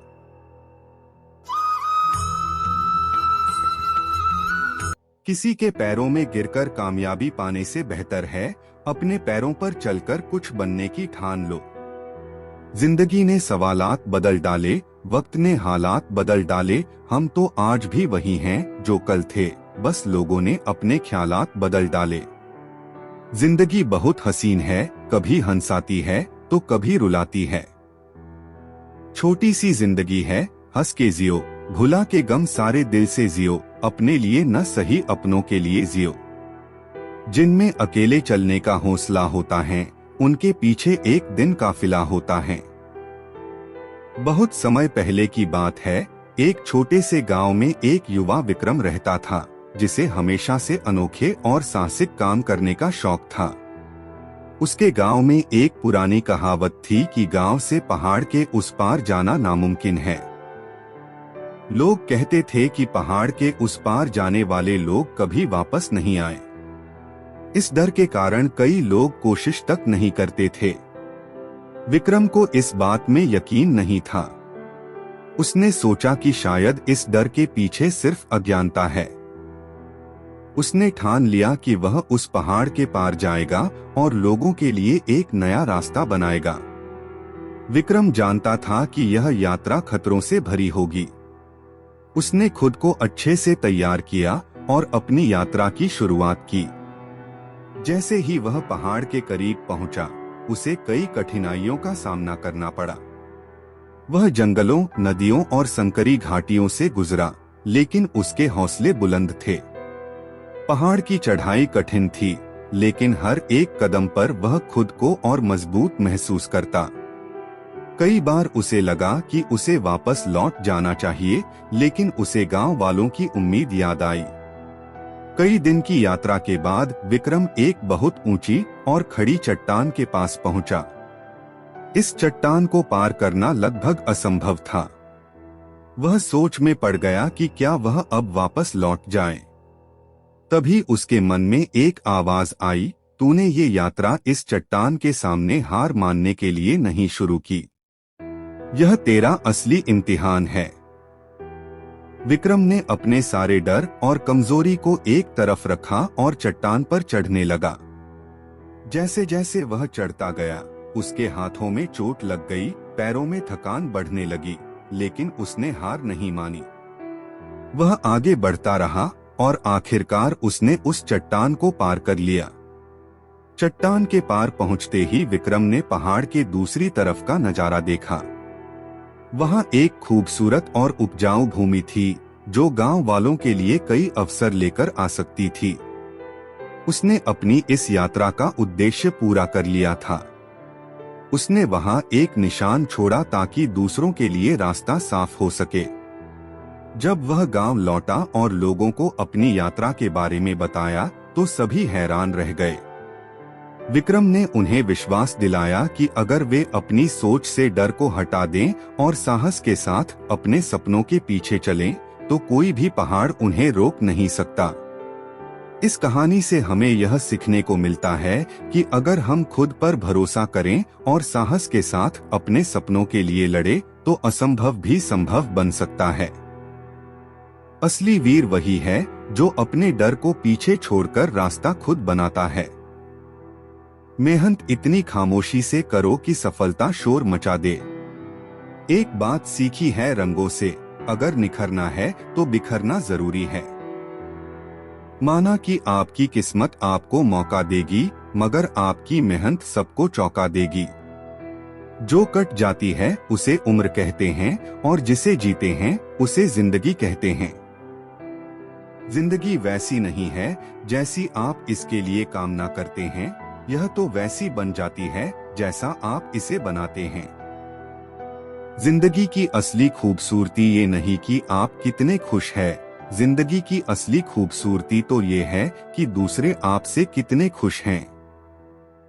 जिंदगी हंसी है, जिंदगी से प्यार करो, हो रात तो सुबह का इंतजार करो, वो पल भी आएगा जिस पल का इंतजार है आपको, बस खुदा पे भरोसा और वक्त पे एतबार करो। बहुत समय पहले एक छोटे से गांव में एक साधु रहते थे, जिनका नाम ऋषि देवव्रत था। उनके पास असीम ज्ञान और धैर्य था, और वे गांव के लोगों को जीवन की सही राह दिखाने में उनकी मदद करते थे। साधु देवव्रत को उनकी विद्वत्ता और आध्यात्मिकता के लिए दूर दूर से लोग मिलने आते थे। एक दिन एक युवक समर्थ उनके पास आया। समर्थ जीवन में कई मुश्किलों का सामना कर रहा था और खुद पर से विश्वास खो चुका था।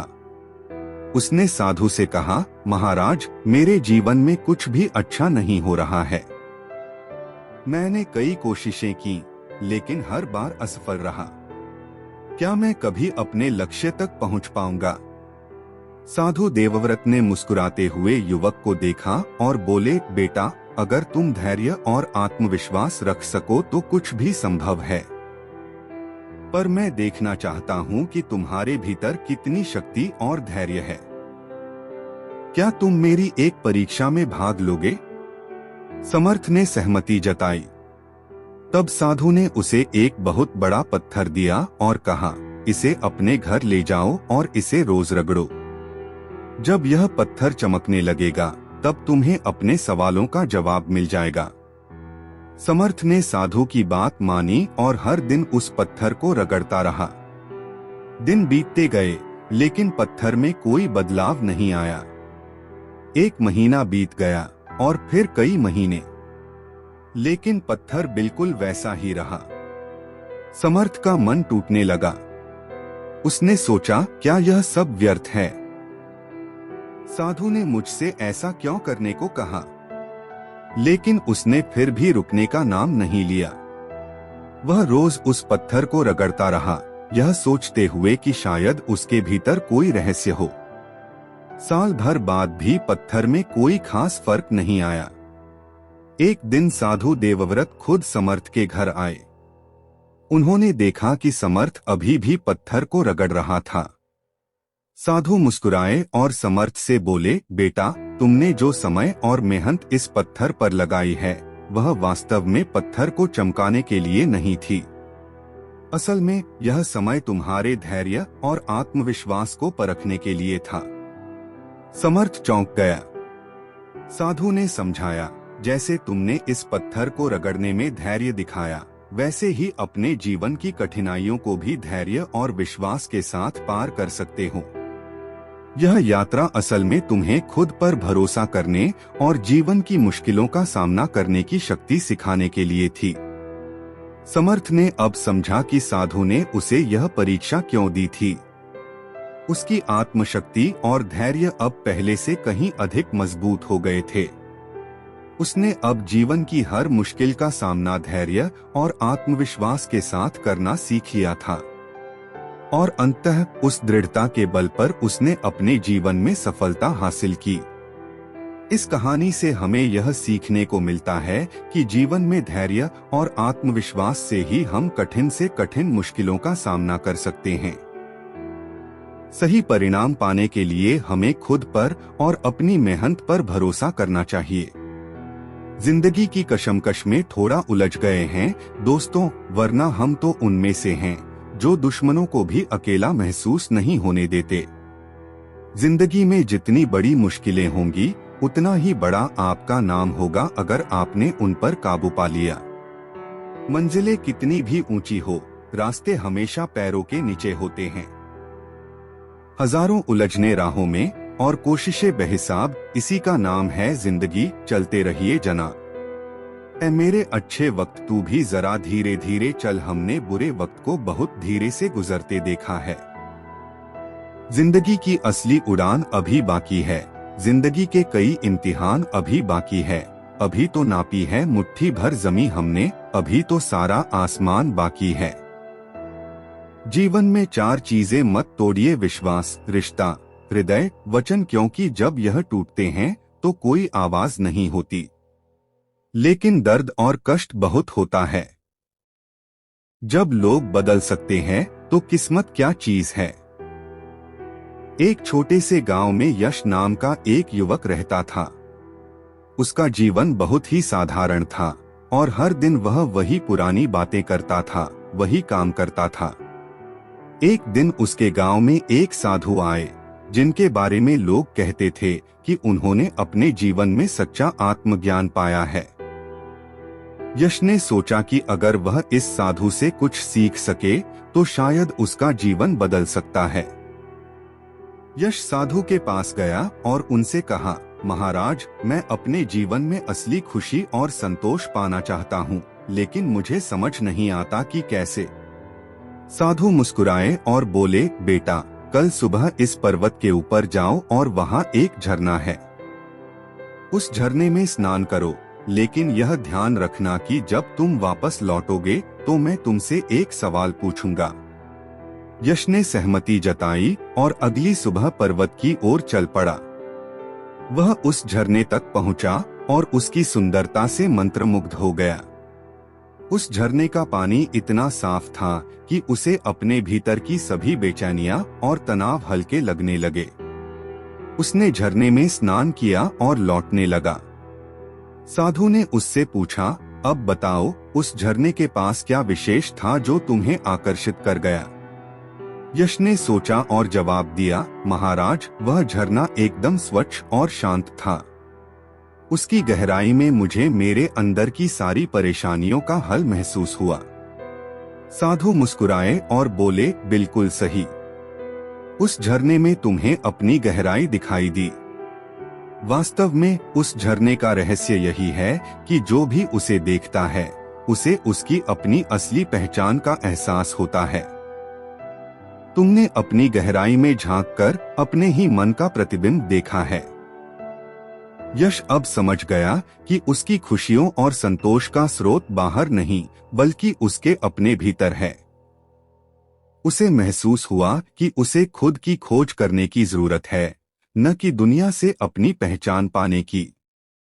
उस दिन के बाद यश ने हर दिन अपने भीतर की गहराइयों को समझने की कोशिश की और खुद में वह शांति और संतोष पाया जिसकी वह वर्षों से तलाश कर रहा था।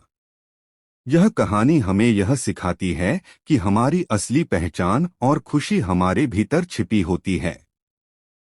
बाहरी चीजों में खुशी तलाशने से पहले हमें अपने मन और आत्मा की गहराइयों में झांकना चाहिए।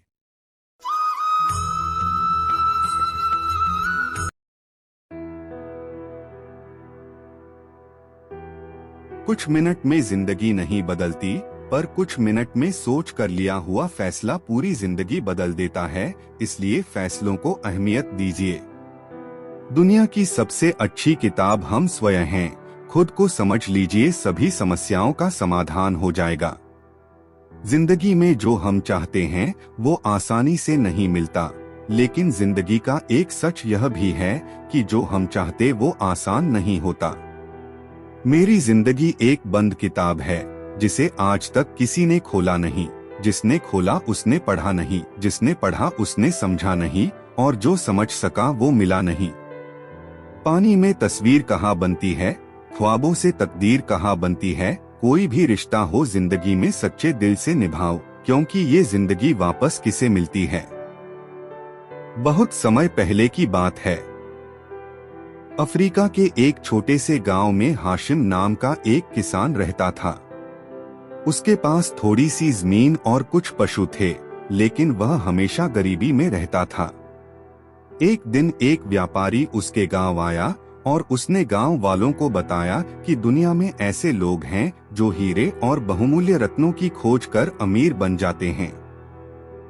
उसने यह भी बताया कि अफ्रीका के विभिन्न हिस्सों में ऐसी खदानें हैं जहां से हीरे मिल सकते हैं। हाशिम इस बात से बहुत प्रेरित हुआ।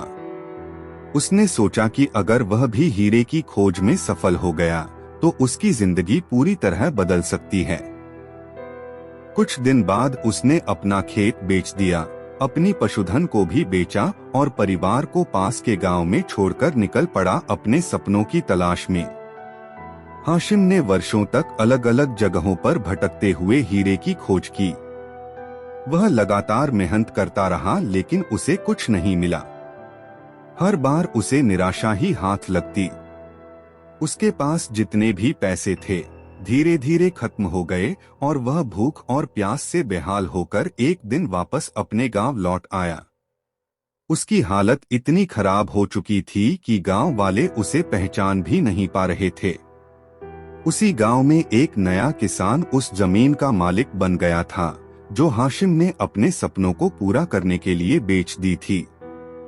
एक दिन वह किसान अपने खेत में हल चला रहा था, तभी हल किसी कठोर चीज से टकराया। उसने मिट्टी हटाई तो देखा कि वहां कुछ चमकीला सा पड़ा हुआ है।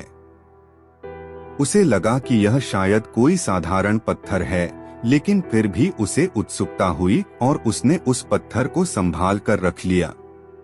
कुछ दिनों बाद एक व्यापारी उस गांव में आया और उस चमकीले पत्थर को देखकर चौंक गया।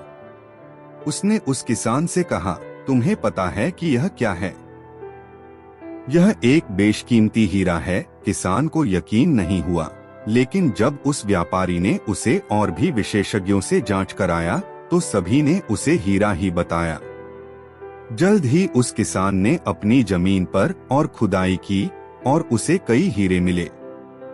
धीरे धीरे लोगों को पता चला कि हाशिम का पुराना खेत ही असल में एक खदान थी जहां कई हीरे छिपे हुए थे।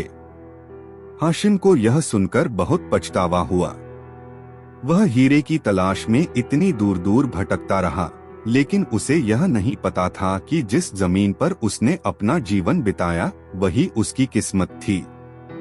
यह कहानी हमें सिखाती है कि कई बार हमारी असली ताकत और संसाधन हमारे आसपास ही होते हैं, लेकिन हम कहीं और खोजने के चक्कर में अपने असली खजाने को छोड़ देते हैं। हमें अपने सपनों की खोज में जाने से पहले अपने आसपास के अवसरों को देखना चाहिए और अपनी काबिलियत पर भरोसा करना चाहिए। जरूरी नहीं कि सारे सबक किताबों से ही सीखे जाते हैं, कुछ सबक जिंदगी और रिश्ते भी सिखा देते हैं। स्वयं के प्रति संतोष, दूसरे के प्रति दया, इन्हीं दो पंखों से जीवन के आकाश को छू सकते हैं हम। जीवन का एक महत्वपूर्ण सत्य, गलत होकर खुद को सही साबित करना उतना मुश्किल नहीं जितना सही होकर सही साबित करना है।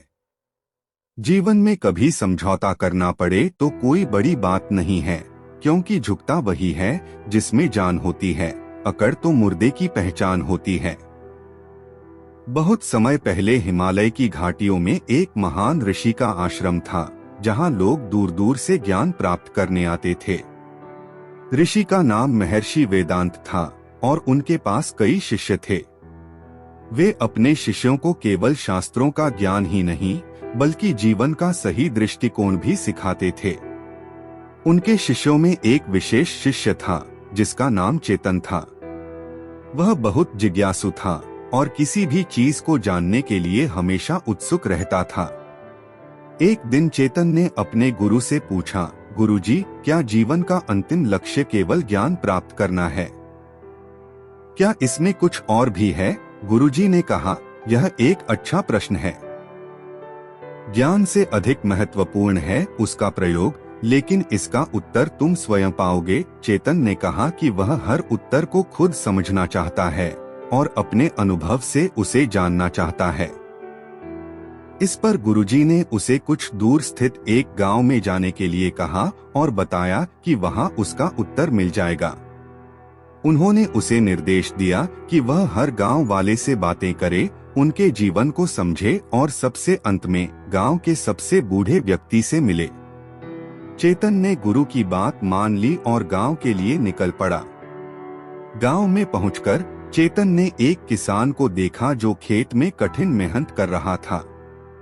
उसने किसान से पूछा, आपके लिए जीवन का सबसे बड़ा उद्देश्य क्या है?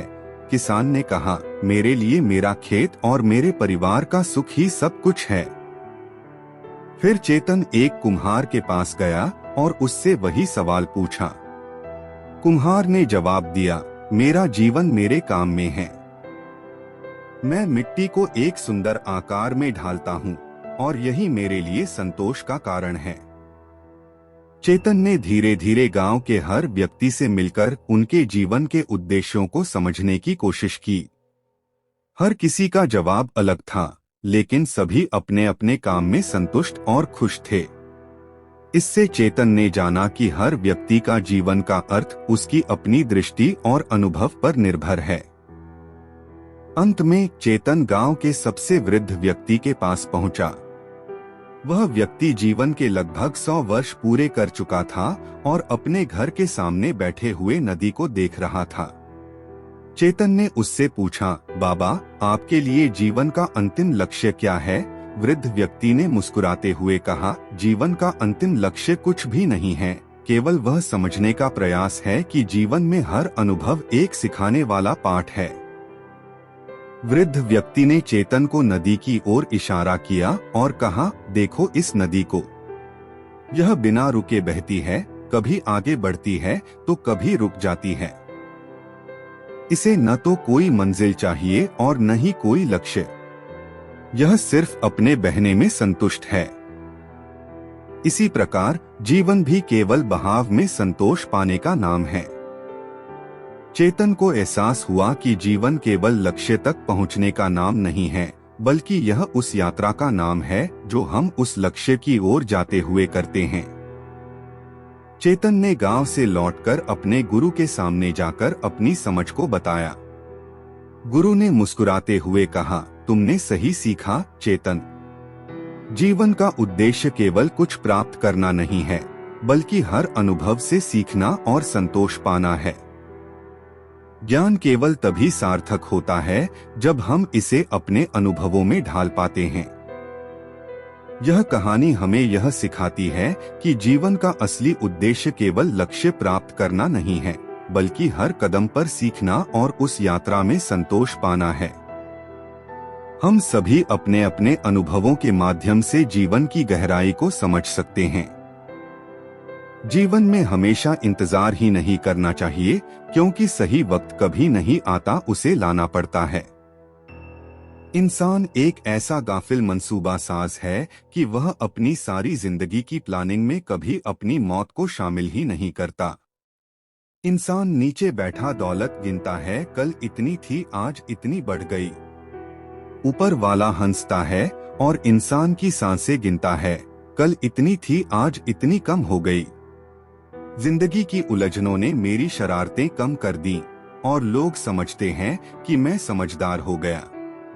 जिंदगी तो कठिनाइयों का रास्ता है, मंजिल अपनी कुछ खास रखना, सफलता जरूर मिलेगी, बस इरादे नेक और हौसले बेहिसाब रखना।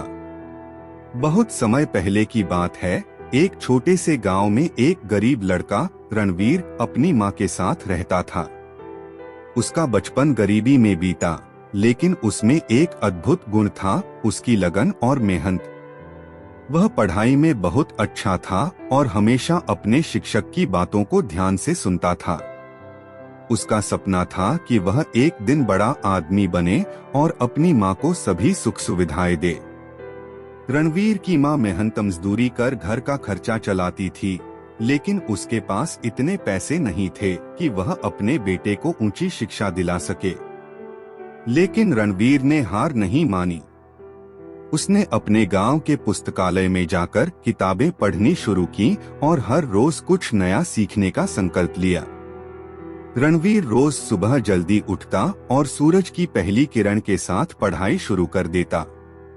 वह सूरज को देखता और सोचता, अगर यह सूरज हर रोज बिना थके उग सकता है तो मैं क्यों नहीं। यह सोचकर वह और भी मेहनत करने लगता।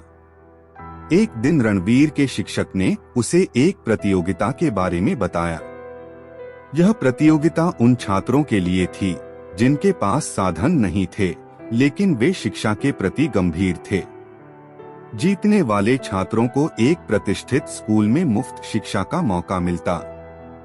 रणवीर ने इस प्रतियोगिता में हिस्सा लेने का निर्णय लिया, लेकिन इसमें बहुत कठिन प्रश्न पूछे जाते थे। उसे मालूम था कि उसके पास समय कम और मुश्किलें ज्यादा हैं। रणवीर ने दिन रात मेहनत की, यहाँ तक कि उसने अपनी नींद भी कम कर दी। वह लगातार अभ्यास करता और अपने शिक्षक से मार्गदर्शन लेता। परीक्षा के दिन वह थोड़ा घबराया हुआ था, लेकिन उसके मन में एक उम्मीद थी कि उसकी मेहनत रंग लाएगी। उसने परीक्षा पूरी मेहनत से दी। कुछ हफ्ते बाद परिणाम घोषित हुआ और रणवीर ने वह प्रतियोगिता जीत ली। उसे स्कूल में दाखिला मिला और वहां जाकर उसकी मेहनत और लगन से उसकी पढ़ाई आगे बढ़ी। धीरे धीरे उसकी कड़ी मेहनत रंग लाई और वह एक सफल इंजीनियर बन गया। कुछ वर्षों बाद रणवीर ने एक बड़ी कंपनी में नौकरी कर ली और अपनी मां को सभी सुख सुविधाएं दी। उसने वह घर खरीदा जिसका उसकी मां ने सपना देखा था और उसे कभी काम न करने दिया। रणवीर ने अपने जीवन में यह सिद्ध कर दिया कि कोई भी परिस्थिति आपकी मेहनत और धैर्य को हरा नहीं सकती, बस विश्वास और उम्मीद बनी रहनी चाहिए। इस कहानी से हमें यह सीखने को मिलता है कि चाहे हमारे पास कितनी ही कम सुविधाएं क्यों न हो, अगर हमारे भीतर आत्मविश्वास और मेहनत करने का जज्बा हो तो हम किसी भी मुश्किल को पार कर सकते हैं।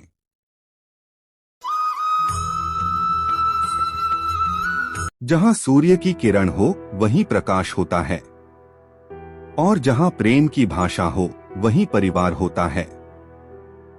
खुश रहा करो उनके लिए जो अपनी खुशी से ज्यादा आपको खुश देखना चाहते हैं। जीवन में अगर खुश रहना है तो स्वयं को वह शांत सरोवर बनाएं, जिसमें कोई अंगारा भी फेंके तो खुद ब खुद बुझ जाए। ताश का जोकर और अपनों की ठोकर अक्सर बाजी पलट देते हैं। बहुत समय पहले एक आश्रम में एक गुरु अपने शिष्यों को शिक्षा दिया करते थे। उनके शिष्यों में एक प्रमुख शिष्य था जिसका नाम निर्मल था। गुरु ने उसकी ईमानदारी और कड़ी मेहनत को देखकर उसे अपना उत्तराधिकारी बनाने का निश्चय किया।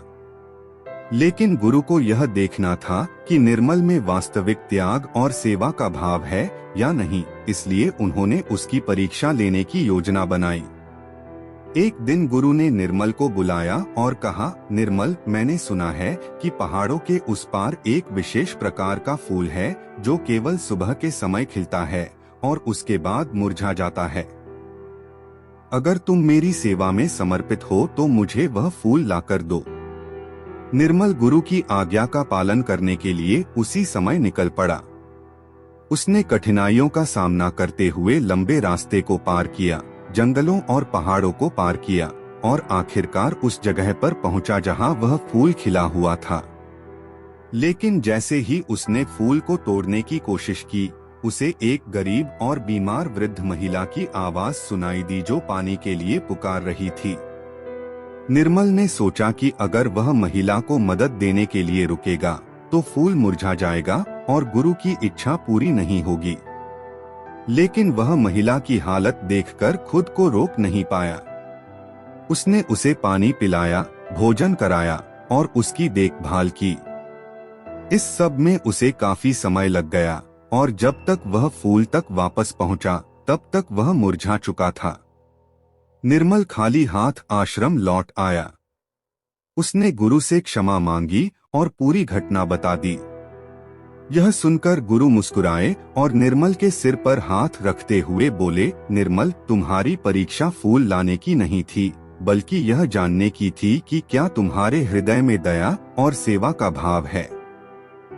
असली सेवा केवल आदेशों का पालन करना नहीं है, बल्कि सही समय पर सही निर्णय लेना भी है। तुमने सच्ची भक्ति और सेवा का परिचय दिया है। यह कहानी हमें सिखाती है कि सच्ची भक्ति और सेवा का अर्थ केवल आज्ञा का पालन करना नहीं है, बल्कि दूसरों की मदद और करुणा को प्राथमिकता देना भी है। सच्ची भक्ति वही है जो हमारे भीतर दया और परोपकार की भावना जगाए।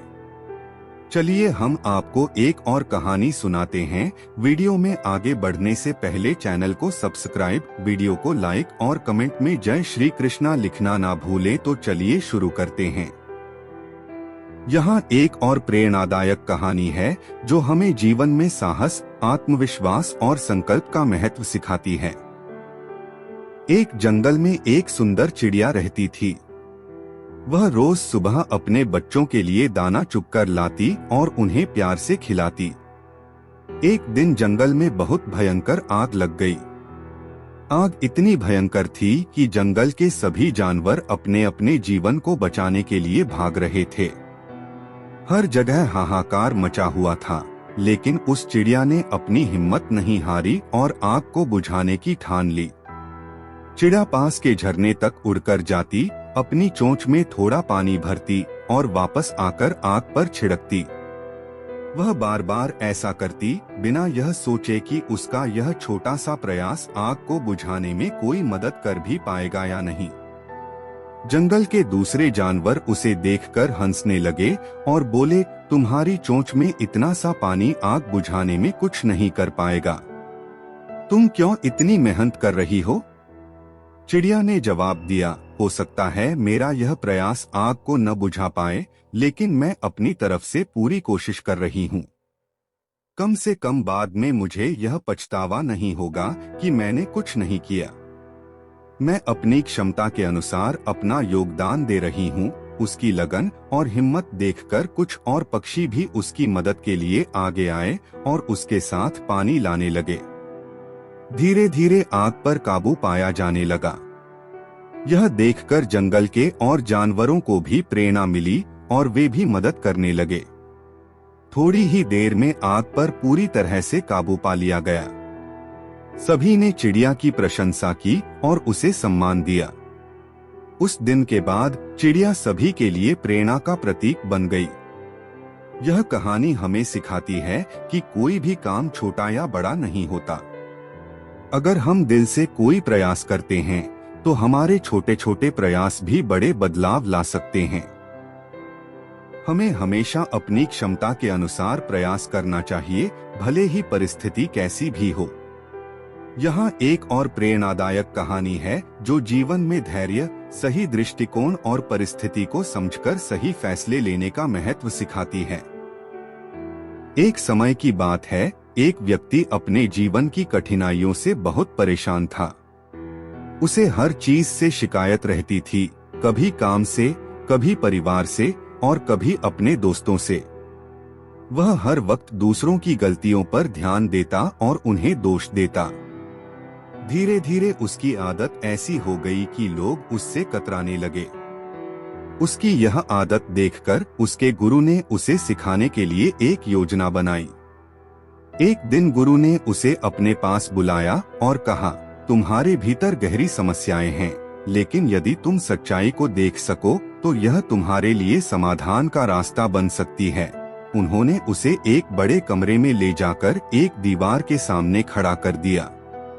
दीवार पर एक विशाल दर्पण लगा हुआ था। गुरु ने उससे कहा, तुम जो देख रहे हो उसे ध्यान से देखो और अपने चेहरे के हाव भाव को पहचानो। व्यक्ति ने देखा कि उसकी खुद की आंखें गुस्से में थीं और उसका चेहरा बहुत कठोर दिख रहा था। उसे महसूस हुआ कि वह न केवल बाहर से बल्कि अंदर से भी परेशान है। गुरु ने तब उसे एक सुंदर बगीचे में ले जाकर कहा, अब यहाँ बैठो और बस प्रकृति को देखो।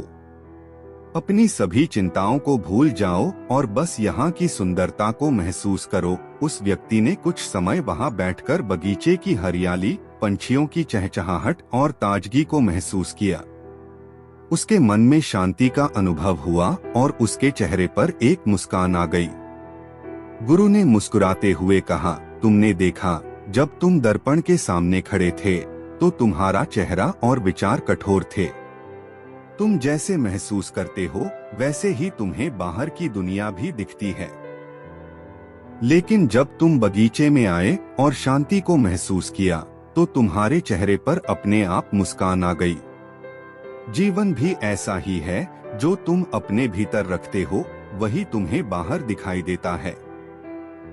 यह कहानी हमें सिखाती है कि हमारे दृष्टिकोण का हमारे जीवन पर बहुत गहरा प्रभाव पड़ता है। अगर हम जीवन में सकारात्मक दृष्टिकोण रखते हैं तो हमारी समस्याएं हल्की लगने लगती हैं और हम खुश रह सकते हैं। हमें दूसरों की गलतियों पर ध्यान देने के बजाय अपने भीतर शांति और प्रेम का संचार करना चाहिए।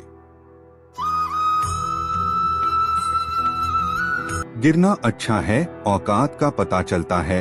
हाथ थामे रखने वाले कितने हैं, इस बात का पता चलता है। अगर आपने सफर शुरू कर ही दिया है तो बीच रास्ते से लौटने का कोई फायदा नहीं होगा, क्योंकि वापस आने में जितनी दूरी तय होगी क्या पता मंजिल उससे भी पास हो। अभी तो असली उड़ान बाकी है, अभी तो परिंदे का इम्तिहान बाकी है, अभी अभी तो लांघा है समुंदर, अभी तो पूरा आसमान बाकी है। आज रास्ता बना लिया है तो कल मंजिल भी मिल जाएगी। हौसलों से भरी ये कोशिश एक दिन जरूर रंग लाएगी। ना थके हैं पैर अभी, ना हारी है हिम्मत, हौसला है कुछ बड़ा करने का, इसे अभी भी सफर जारी है। किसी समय की बात है जब भगवान श्री कृष्ण मथुरा में निवास कर रहे थे। उनके भक्त दूर दूर से आकर उनके दर्शन करते थे। एक दिन एक भक्त जिसका नाम शंखचूड़ था, मथुरा आया और भगवान श्री कृष्ण के पास पहुंचा। वह बहुत ही गरीब व्यक्ति था, लेकिन श्री कृष्ण का सच्चा भक्त था। उसने अपनी गरीबी के बावजूद अपने दिल से भगवान की सेवा करने का निश्चय किया। श्री कृष्ण ने उसे देखकर मन में सोचा कि इस भक्त की भक्ति कितनी गहरी है, यह जानना चाहिए। एक दिन श्री कृष्ण ने शंखचूड़ को अपने पास बुलाया और कहा, तुम मेरी भक्ति में बहुत लीन रहते हो, लेकिन क्या तुम जानते हो कि सच्ची भक्ति क्या होती है? शंखचूड़ ने विनम्रता से कहा, प्रभु, मैं सच्ची भक्ति का अर्थ नहीं जानता, लेकिन मैं आपके प्रति अपनी श्रद्धा और प्रेम से सेवा करता हूँ। श्री कृष्ण ने कहा, अगर तुम सच्चे भक्त हो तो मैं तुम्हें एक कार्य सौंपता हूँ। तुम रोज मुझे भोग के लिए भोजन लेकर आओ, लेकिन ध्यान रखना, रास्ते में कहीं रुकना मत और किसी से बात भी मत करना। शंखचूड़ ने सिर झुकाकर भगवान की आज्ञा स्वीकार कर ली। अगले दिन शंखचूड़ भगवान के लिए भोजन लेकर जा रहा था कि रास्ते में एक भूखा व्यक्ति उससे भोजन मांगने लगा।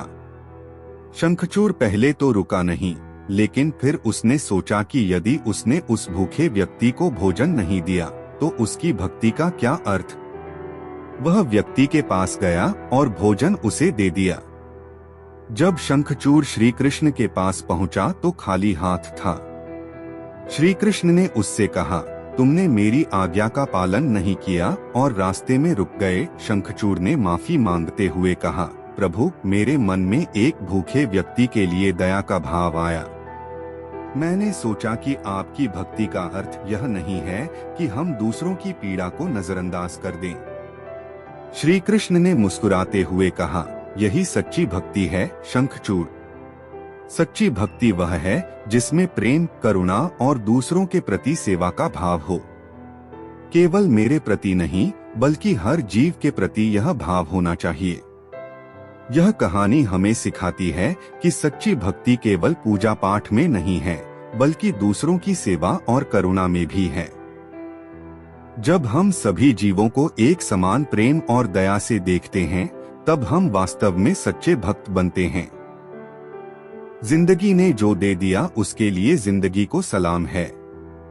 जिंदगी ने जो ले लिया वो जिंदगी को मेरी तरफ से इनाम है। सफर चाहे हजारों मील का क्यों ना हो, मगर तय वो इंसान के कदम बढ़ाने से ही होता है। जीवन कठिन नहीं है, तुम्हारा मन ही सरल नहीं है। माना कि संघर्ष थकाता है, मगर इंसान को चलना भी तो सिखाता है। लोग क्या सोचेंगे, ये भी हम ही सोचेंगे। तो लोग क्या सोचेंगे। दो मित्र अर्जुन और विक्रम एक लंबे सफर पर निकले। दोनों ने बचपन से ही एक दूसरे का साथ निभाया था। एक बार यात्रा के दौरान उन्हें एक घना जंगल पार करना पड़ा। जंगल में रास्ता ढूंढना कठिन था और दोनों को भूख और प्यास ने परेशान कर दिया था। अचानक उन्हें एक छोटी सी झील दिखाई दी। दोनों ने झील में जाकर पानी पिया और थोड़ा आराम किया। जब वे आराम कर रहे थे, तभी अर्जुन और विक्रम में किसी बात पर बहस हो गई और गुस्से में आकर अर्जुन ने विक्रम को थप्पड़ मार दिया। विक्रम को बहुत बुरा लगा, लेकिन उसने कुछ नहीं कहा। उसने झील के किनारे पर जाकर एक लकड़ी से मिट्टी पर लिखा, आज मेरे सबसे अच्छे दोस्त ने मुझे थप्पड़ मारा। अर्जुन ने यह देखा, लेकिन कुछ नहीं कहा। इसके बाद दोनों फिर आगे बढ़े। चलते चलते दोनों एक दलदल वाले क्षेत्र में पहुंचे। विक्रम का पैर दलदल में फंस गया और वह धंसने लगा। अर्जुन ने तुरंत उसे खींचकर बाहर निकाला और उसकी जान बचाई। जब विक्रम को होश आया तो वह पास के एक पत्थर पर गया और वहां लिखा, आज मेरे सबसे अच्छे दोस्त ने मेरी जान बचाई। अर्जुन ने यह देखकर विक्रम से पूछा, जब मैंने तुम्हें थप्पड़ मारा था तो तुमने उसे मिट्टी में लिखा, लेकिन जब मैंने तुम्हारी जान बचाई तो तुमने उसे पत्थर पर लिखा। ऐसा क्यों? विक्रम ने मुस्कुराते हुए कहा, जब कोई हमें चोट पहुंचाए तो हमें उसे मिट्टी में लिख देना चाहिए ताकि समय और माफी की हवा उसे मिटा दे। लेकिन जब कोई हमारी मदद करे या हमें कुछ अच्छा दे तो उसे पत्थर पर लिखना चाहिए ताकि वह हमेशा के लिए हमारे दिल में बना रहे। यह कहानी हमें सिखाती है कि हमें दूसरों की गलतियों को भूलकर उन्हें माफ करना चाहिए और उनके अच्छे कर्मों को हमेशा याद रखना चाहिए। इसी में सच्ची दोस्ती और रिश्तों का आधार है। चलिए हम आपको एक और कहानी सुनाते हैं। वीडियो में आगे बढ़ने से पहले चैनल को सब्सक्राइब, वीडियो को लाइक और कमेंट में जय श्री कृष्णा लिखना ना भूले। तो चलिए शुरू करते हैं। किसी गांव में एक प्रसिद्ध मंदिर था। लोग दूर दूर से दर्शन के लिए आते थे और मंदिर की सुंदरता की प्रशंसा करते नहीं थकते थे।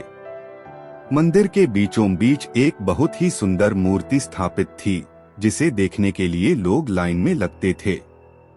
वहीं मंदिर के प्रवेश द्वार पर एक साधारण सा पत्थर भी रखा था, जिसे लोग अनदेखा कर देते थे और कई बार ठोकर भी मार देते थे। एक दिन उस साधारण पत्थर ने मूर्ति से कहा, हम दोनों एक ही खान से आए हैं। तुम्हें लोग पूजते हैं, फूल चढ़ाते हैं, और मैं यहाँ रास्ते में पड़ा रहता हूँ। हर कोई मुझे ठोकर मारता है। आखिर क्यों हमारे बीच इतना अंतर है?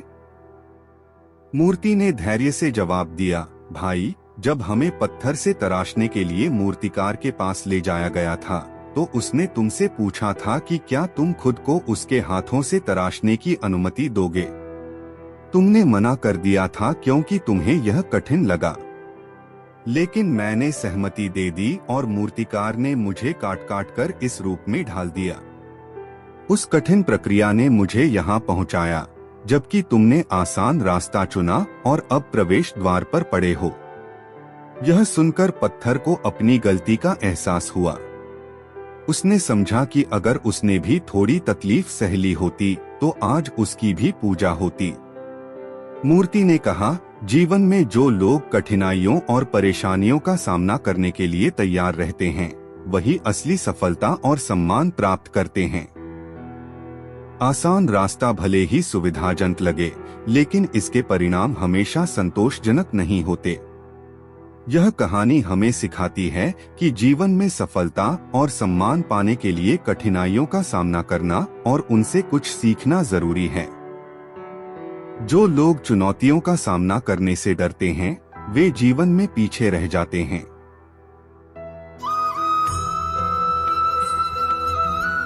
हजारों ख्वाब टूटते हैं, तब कहीं एक सुबह होती है। इंसान का ज़मीर और शतरंज का वजीर एक जैसा होता है, क्योंकि अगर दोनों मर गए तो खेल खत्म। बहुत गजब नजारा है इस अजीब सी दुनिया का। लोग बहुत कुछ बटोरने में लगे हैं खाली हाथ जाने के लिए। कौन क्या कर रहा है, कैसे कर रहा है, क्यों कर रहा है, इन सब से जितना आप दूर रहेंगे उतने ही खुश रहेंगे। जीवन में इतना तो संघर्ष कर ही लेना चाहिए कि अपने बच्चे का आत्मविश्वास बढ़ाने के लिए दूसरों का उदाहरण न देना पड़े। जीवन में सुखी होने के लिए दो शक्तियों की जरूरत होती है, एक सहन शक्ति और दूसरी समझ शक्ति। लोग समय नष्ट करने की बात करते हैं, जबकि धीरे धीरे समय उन्हें नष्ट करता रहता है। किसी समय की बात है, एक साधु बहुत प्रसिद्ध थे। उनके शिष्य उनसे कई तरह की बातें सीखने के लिए दूर दूर से आते थे। एक दिन एक युवक जिसका नाम अर्जुन था, साधु के पास पहुंचा। अर्जुन को अपनी विद्या, शक्ति और धन पर बहुत घमंड था और उसने साधु से पूछा, महाराज, मुझे जीवन में बहुत कुछ प्राप्त हुआ है, लेकिन फिर भी मुझे शांति नहीं मिलती।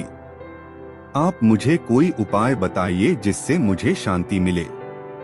साधु ने मुस्कुराते हुए अर्जुन से कहा, तुम्हारे पास जो कुछ भी है उसे मेरे साथ जंगल में चलकर मेरे आश्रम तक लेकर आओ। अर्जुन यह सुनकर हैरान हुआ, लेकिन साधु की बात मान ली। वह अपना धन, आभूषण और सारी चीजें लेकर साधु के साथ चल पड़ा। जंगल का रास्ता कठिन था, लेकिन अर्जुन अपने सामान के साथ चलता रहा। कुछ समय बाद अर्जुन थकने लगा। बोझ के कारण उसका शरीर दर्द कर रहा था। उसने साधु से कहा, महाराज, यह सामान लेकर चलना बहुत कठिन हो रहा है, क्या मैं इसे यहीं छोड़ सकता हूँ? साधु मुस्कुराए और बोले, बिल्कुल, लेकिन पहले एक बात समझो। जैसे तुम इस सामान का बोझ ढोते ढोते थक गए, वैसे ही हमारे मन का अहंकार और हमारे विचारों का बोझ भी हमें थका देता है। जब तक हम इन बोझों को अपने साथ लेकर चलेंगे, हमें शांति नहीं मिलेगी। शांति केवल तब मिलेगी जब हम इन बोझों को त्याग देंगे। अर्जुन को साधु की बात समझ में आ गई। उसने सोचा कि जैसे इस सामान का बोझ उसे थका रहा है, वैसे ही उसका अहंकार उसे मानसिक रूप से थका रहा था। उसने साधु के कहने पर सारा सामान वहीं छोड़ दिया और साधु के साथ आश्रम की ओर चल पड़ा। जैसे जैसे वह सामान से मुक्त हुआ, उसे एक हल्कापन महसूस हुआ। यह कहानी हमें सिखाती है कि हमारे जीवन का असली बोझ हमारे विचारों और अहंकार में होता है। जब हम अहंकार और नकारात्मकता को त्यागते हैं, तो हम शांति और सच्ची स्वतंत्रता का अनुभव कर सकते हैं। जब लोग परेशान हो जाते हैं, काफी हद तक इंसान हो जाते हैं। जिंदगी सुधरने का मौका हर किसी को नहीं देती, कभी ऐसा मौका मिले तो छोड़ना मत। जब जब हम चुप रहकर सब बर्दाश्त कर लेते हैं, तब तो दुनिया को अच्छे लगते हैं। एक आध बार सच्चाई बयां कर दो, तब सबसे बुरे लगने लगते हैं। ऐसे माहौल में दवा क्या है और दुआ क्या है, जहां कातिल ही खुद पूछे कि हुआ क्या है। इंसान एक दुकान है और जुबान उसका ताला। ताला जब खुलता है, तब मालूम होता है कि दुकान सोने की है या कोयले की। जिंदगी हंसाए तब समझना कि अच्छे कर्मों का फल मिल रहा है, और जब जिंदगी रुलाए तब समझना कि अच्छे कर्म करने का समय आ गया है। कभी कभी हम धागे ही इतने कमजोर चुन लेते हैं कि पूरी उम्र ही गांठ बांधने में गुजर जाती है। कभी कभी बहुत छोटे छोटे निर्णय ही हमारे जीवन को हमेशा के लिए बदल देते हैं। बोलना सीखिए, वरना जिंदगी भर सुनना पड़ेगा। जिस तरह बंदूक से निकली गोली ये नहीं जानती कि वो किसका अंत करेगी, उसी तरह जुस्से में मुंह से निकली बात नहीं जानती कि वो किस रिश्ते को समाप्त करेगी। चलिए हम आपको एक और कहानी सुनाते हैं। वीडियो में आगे बढ़ने से पहले चैनल को सब्सक्राइब, वीडियो को लाइक और कमेंट में जय श्री कृष्णा लिखना ना भूले। तो चलिए शुरू करते हैं। एक बार एक गांव में एक साधु महाराज आए। वह साधु बहुत ज्ञानी और दयालु थे, और गांव के लोग उनकी बातों से प्रभावित होकर उनके पास अक्सर सलाह लेने आते थे। एक दिन गांव के एक किसान ने साधु से मदद मांगी। वह किसान बहुत गरीब था और उसकी जमीन बंजर हो गई थी। उसने कई बार प्रयास किया, लेकिन उसकी जमीन पर कुछ नहीं उग रहा था। वह हताश होकर साधु के पास पहुंचा और बोला, महाराज, मेरे पास जो जमीन है वह बिल्कुल बंजर हो चुकी है। मैं हर संभव प्रयास कर चुका हूँ, पर कुछ भी सफल नहीं हो रहा। कृपया मुझे कुछ ऐसा उपाय बताइए जिससे मैं अपनी जमीन पर खेती कर सकूं। साधु ने कुछ देर सोचा और किसान से कहा, कल सुबह तुम एक बर्तन में पानी भरकर अपनी जमीन पर ले जाओ और जहां जहां तुम्हें विश्वास है कि फसल उग सकती है, वहां वहां पानी छिड़क दो। यह मन में विश्वास रखो कि वहां अच्छी फसल उगेगी। किसान को यह उपाय बहुत ही साधारण और अजीब लगा, पर उसने साधु की बात मानने का फैसला किया। अगले दिन किसान ने साधु के कहे अनुसार किया।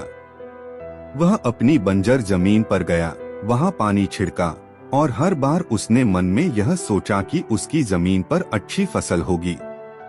उसने यह प्रक्रिया कई दिनों तक की, इस विश्वास के साथ कि उसकी मेहनत सफल होगी। उसने वहां मेहनत की और समय समय पर साधु के निर्देशों का पालन किया। कुछ महीने बाद किसान की जमीन पर हरी भरी फसलें उगने लगीं। किसान ने देखा कि उसकी जमीन अब बंजर नहीं रही। उसकी फसल देखकर गांव के अन्य लोग भी हैरान थे। वे सब साधु के पास जाकर बोले, महाराज, आपने ऐसा क्या मंत्र दिया कि बंजर जमीन पर इतनी उपजाऊ फसल उगाई? साधु ने मुस्कुराते हुए कहा, कोई विशेष मंत्र नहीं था। यह केवल मेहनत और विश्वास का चमत्कार है। जब मनुष्य का मन सच्चे विश्वास से भरा होता है, तो वह हर कठिनाई को पार कर सकता है। किसान ने अपनी सोच को बदलकर विश्वास के साथ काम किया और कठिनाई को पार कर लिया। इस कहानी से हमें यह सीखने को मिलता है कि सच्चा विश्वास और मेहनत किसी भी बंजर जमीन को उपजाऊ बना सकते हैं। चाहे स्थिति कितनी भी कठिन क्यों न हो, अगर हम विश्वास और धैर्य के साथ उस पर काम करें तो हमें सफलता मिल सकती है। उड़ने में बुराई नहीं है, आप भी उड़े, लेकिन उतना ही जहां से जमीन साफ दिखाई देती हो। अजीब दस्तूर है ज़माने का, अच्छी यादें पेन ड्राइव में और बुरी यादें दिल में रखते हैं। यहाँ लोग अपनी गलती नहीं मानते तो किसी को अपना कैसे मानेंगे। ज्यादातर लोग असफल हो जाते हैं क्योंकि वे दूसरों की नकल करते हैं। वे यह नहीं समझ पाते कि सबके प्रश्न पत्र अलग अलग होते हैं। धूप में निकलो, घटाओं में नहा कर देखो। जिंदगी क्या है, किताबों को हटाकर देखो। भगवान श्री कृष्ण और सुदामा की मित्रता का प्रसंग सभी को याद है, जो हमें सच्ची मित्रता का गहरा संदेश देता है। श्री कृष्ण द्वारका के राजा थे, जिनके पास अकूत धन दौलत थी, जबकि सुदामा एक निर्धन ब्राह्मण थे, जिनके पास 2 वक्त की रोटी का भी इंतजाम मुश्किल से होता था। बावजूद इसके दोनों की मित्रता बचपन से ही बहुत गहरी थी। एक दिन सुदामा की पत्नी ने उनसे कहा, आपके मित्र श्री कृष्ण इतने बड़े राजा हैं। अगर आप उनके पास जाकर अपनी हालत के बारे में बताएंगे तो वह आपकी सहायता अवश्य करेंगे। पहले तो सुदामा संकोच करते रहे, लेकिन पत्नी के आग्रह पर वे कृष्ण से मिलने के लिए द्वारका चल पड़े। सुदामा के पास अपने मित्र के लिए कोई उपहार खरीदने का भी साधन नहीं था, तो उन्होंने रास्ते में अपने पास के चावल की पोटली को ही श्री कृष्ण के लिए भेंट स्वरूप रख लिया। जब सुदामा द्वारका पहुँचे तो द्वारपालों ने उन्हें रोक दिया, क्योंकि उनकी साधारण स्थिति देखकर कोई विश्वास ही नहीं कर पाया कि वह राजा कृष्ण के मित्र हो सकते हैं। लेकिन जैसे ही श्री कृष्ण को अपने मित्र के आगमन का पता चला, वे अपने सिंहासन से उठकर नंगे पांव दौड़ते हुए दरवाजे तक आए और सुदामा को अपने गले से लगा लिया। उन्होंने अपने मित्र को राजा की तरह सत्कार दिया और उनका बहुत सम्मान किया। सुदामा का मन ही मन संकोच हो रहा था कि इतने बड़े राजा के सामने वह कैसे अपनी गरीबी के बारे में बात करें। सुदामा ने श्री कृष्ण को अपने चावल की पोटली भेंट की, जिसे श्री कृष्ण ने बड़े प्रेम से ग्रहण किया। यह देखकर सुदामा बहुत खुश हुए और बिना अपनी समस्या बताए ही वापस लौटने लगे। सुदामा ने सोचा कि भगवान का यह स्नेह ही उनके लिए सबसे बड़ी संपत्ति है और मित्रता में किसी स्वार्थ की आवश्यकता नहीं होती। जब सुदामा अपने गांव लौटे तो उन्होंने देखा कि उनके घर की हालत बिल्कुल बदल गई थी। उनकी कुटिया एक सुंदर महल में बदल चुकी थी और उनके परिवार के पास अब सभी आवश्यक वस्तुएं थीं। श्री कृष्ण ने बिना मांगे ही अपने मित्र की स्थिति को समझकर उसकी सहायता की थी। यह कहानी हमें यह सिखाती है कि सच्चा मित्र वही होता है जो बिना कहे अपने मित्र की परेशानी को समझ सके। श्री कृष्ण ने सुदामा की स्थिति को बिना कहे समझा और बिना स्वार्थ के उनकी सहायता की।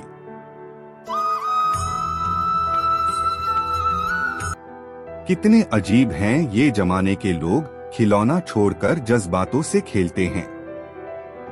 जो तुमसे तंग आ जाए उसे छोड़ दो, क्योंकि बोझ बन जाने से याद बन जाना बेहतर है। क्रोध हमेशा मनुष्य को तब आता है जब वह अपने आप को कमजोर और हारा हुआ पाता है। मनुष्य के दिमाग में 2 घोड़े दौड़ते हैं, एक नेगेटिव और दूसरा पॉजिटिव। इनमें जीतेगा वही जिसको ज्यादा खुराक मिलेगी। वक्त से आगे तुम चल नहीं सकते पर सोच सकते हो। सिर्फ सुकून ढूंढिए। जरूरतें कभी पूरी नहीं होती। खूबसूरत चेहरा भी बूढ़ा हो जाता है, ताकतवर जिस्म एक दिन ढल जाता है। पद और ओहदा भी एक दिन समाप्त हो जाते हैं, लेकिन एक अच्छा इंसान हमेशा अच्छा इंसान ही रहता है। जिंदगी में सारा झगड़ा ख्वाहिशों का है, न तो किसी को गम चाहिए और न ही किसी को कम चाहिए। इरादे हमेशा साफ होते हैं, इसलिए कई लोग मेरे खिलाफ होते हैं। चलिए हम आपको एक कहानी सुनाते हैं। प्राचीन समय की बात है। एक गांव में अर्णव नाम का एक युवा रहता था, जो बहुत ही मेहनती और ईमानदार था। लेकिन उसकी एक समस्या थी, उसे बहुत जल्दी गुस्सा आ जाता था। वह अक्सर अपने क्रोध में ऐसा कुछ कह जाता था जिससे लोग उससे दूर रहने लगे थे। एक दिन उसे अपने व्यवहार पर बहुत शर्मिंदगी महसूस हुई और उसने सोचा कि वह किसी संत से सलाह लेगा। अर्णव अपने गांव के पास के जंगल में रहने वाले एक संत के पास गया और बोला, महाराज, मुझे गुस्से से मुक्ति चाहिए। मैं इसे नियंत्रित नहीं कर पाता हूँ और इससे मेरे रिश्ते खराब हो रहे हैं। कृपया मुझे मार्गदर्शन दें। संत मुस्कुराए और बोले, गुस्सा बुरा नहीं है, बल्कि इसका सही उपयोग करना सीखो। मैं तुम्हें कुछ दिनों की परीक्षा दूंगा और तब तुम समझ पाओगे। संत ने उसे एक बाल्टी दी और कहा, इस बाल्टी में पानी भरकर इसे सिर पर रखो और गांव में जाकर हर उस व्यक्ति से मिलो जिनसे तुमने गुस्से में बुरा बर्ताव किया है। लेकिन ध्यान रखना, बाल्टी में से एक भी बूंद पानी न गिरे। अर्णव को यह अजीब लगा, लेकिन उसने संत की बात मानी। वह बाल्टी को सिर पर रखकर गांव में निकला। चलते समय उसका सारा ध्यान बाल्टी में था ताकि पानी न गिरे। इसी ध्यान के साथ वह उन सभी लोगों से मिला जिनके साथ उसने गलत व्यवहार किया था और विनम्रता से उनसे माफी मांगी। अगले दिन अर्णव फिर से संत के पास पहुंचा और संत ने पूछा, तुम्हें कैसा महसूस हुआ बेटा?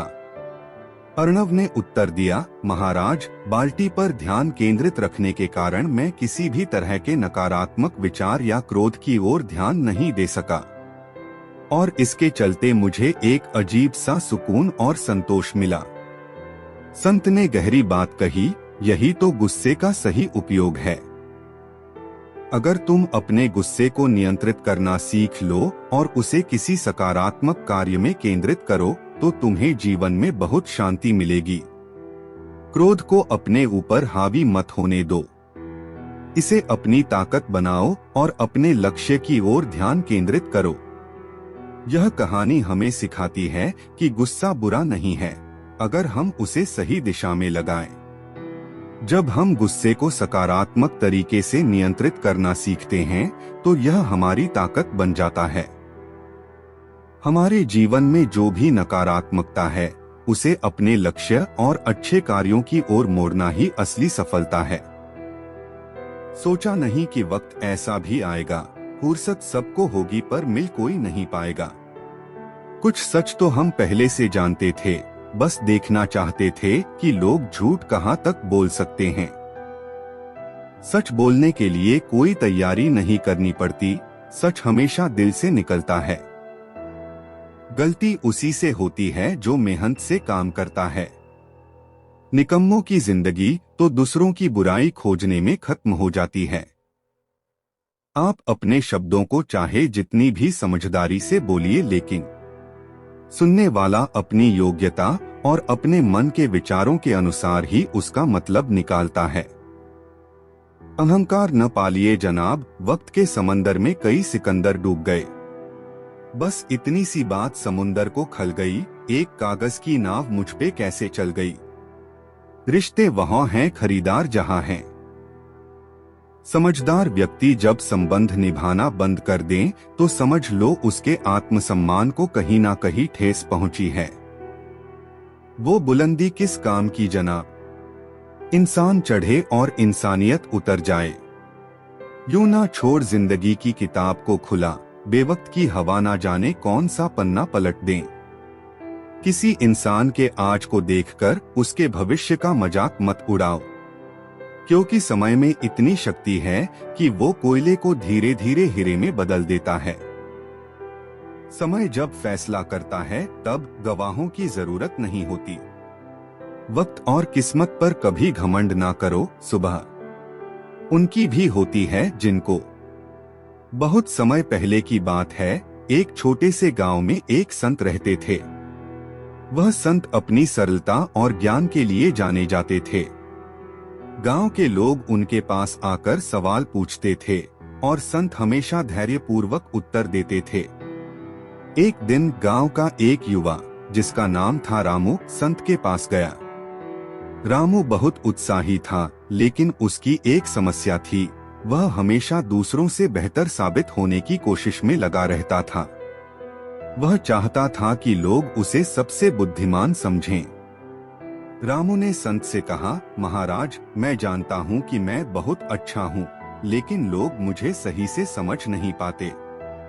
मैं चाहता हूँ कि मैं सबसे बुद्धिमान बनूं। संत मुस्कुराए और बोले, अच्छा, अगर तुम सबसे बुद्धिमान बनना चाहते हो तो मैं तुम्हें एक परीक्षा दूंगा। उन्होंने रामू को एक चुटकी भर समुद्री नमक दिया और कहा, इसे अपने पास रखो और जब भी तुम्हें किसी के सामने अपने ज्ञान का प्रदर्शन करना हो तो इसे अपने मुंह में डालना।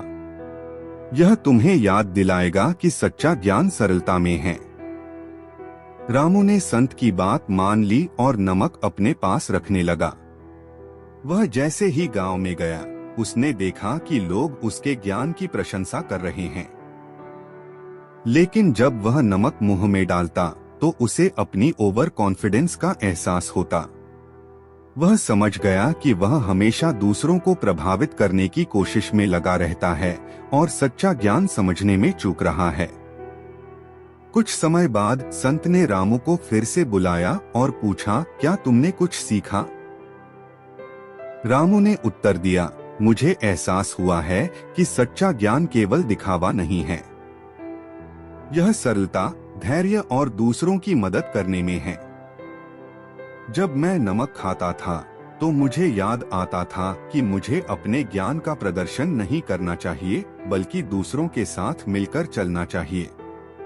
संत ने मुस्कुराते हुए कहा, सच्चा ज्ञान वही है जो हमें हमारी सीमाओं को पहचानने और दूसरों की सहायता करने की प्रेरणा देता है।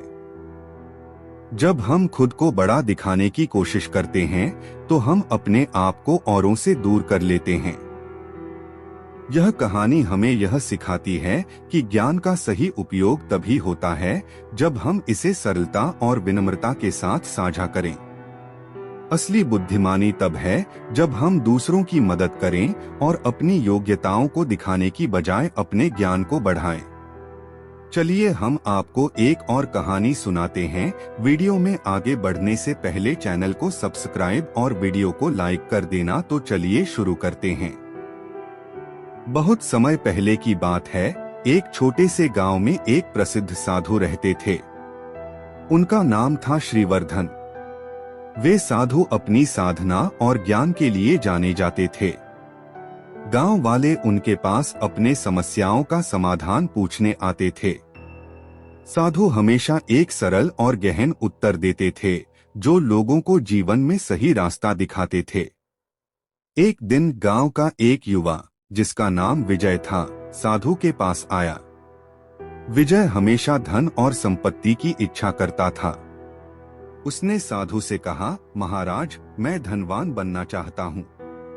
कृपया मुझे ऐसा कोई मंत्र या उपाय बताइए जिससे मैं जल्द से जल्द अमीर बन सकूं। साधु ने मुस्कुराते हुए कहा, बिल्कुल, मैं तुम्हें एक उपाय बताता हूँ, लेकिन तुम्हें मेरी एक शर्त माननी होगी। तुम मुझे 1 महीने का समय दो और इस दौरान तुम केवल एक ही काम करो। तुम सुबह उठते ही अपनी आंखें खोलने से पहले 1 मिनट तक सोचो कि तुम धन्य हो। विजय को यह सुनकर थोड़ी हैरानी हुई। उसने सोचा, यह तो बहुत आसान है, लेकिन फिर भी उसने साधु की बात मानने का निर्णय लिया। विजय ने अगले दिन से साधु की सलाह का पालन करना शुरू किया। वह सुबह उठते ही अपनी आंखें खोलने से पहले 1 मिनट तक सोचता, मैं धन्य हूँ। पहले कुछ दिनों में उसे यह अजीब लगा, लेकिन धीरे धीरे वह इस विचार में डूब गया। उसने महसूस किया कि उसके पास कितनी अच्छी चीजें थीं, परिवार, मित्र और स्वास्थ्य। 1 महीने बाद विजय साधु के पास लौट आया। साधु ने पूछा, क्या तुमने मेरे उपाय का पालन किया? विजय ने उत्तर दिया, जी हाँ महाराज, और मुझे एहसास हुआ कि धन केवल पैसे में नहीं है। मैं धन्य हूँ कि मेरे पास परिवार और मित्र हैं। यह सोचने से मेरे मन की शांति बढ़ गई। साधु ने मुस्कुराते हुए कहा, अब तुम समझ गए कि सच्चा धन केवल भौतिक चीजों में नहीं है। जब हम अपनी संपत्ति की बजाय अपने जीवन की खुशियों पर ध्यान केंद्रित करते हैं, तब हम सच्चे धन को पहचानते हैं। यह कहानी हमें सिखाती है कि धन और संपत्ति केवल भौतिक चीजें हैं। असली धन हमारे जीवन में मौजूद खुशियों, संबंधों और संतोष में है।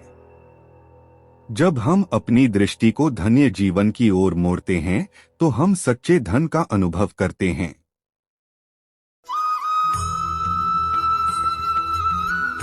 यादें ही तो जिंदगी का खजाना है, बाकी तो सबको खाली हाथ ही जाना है।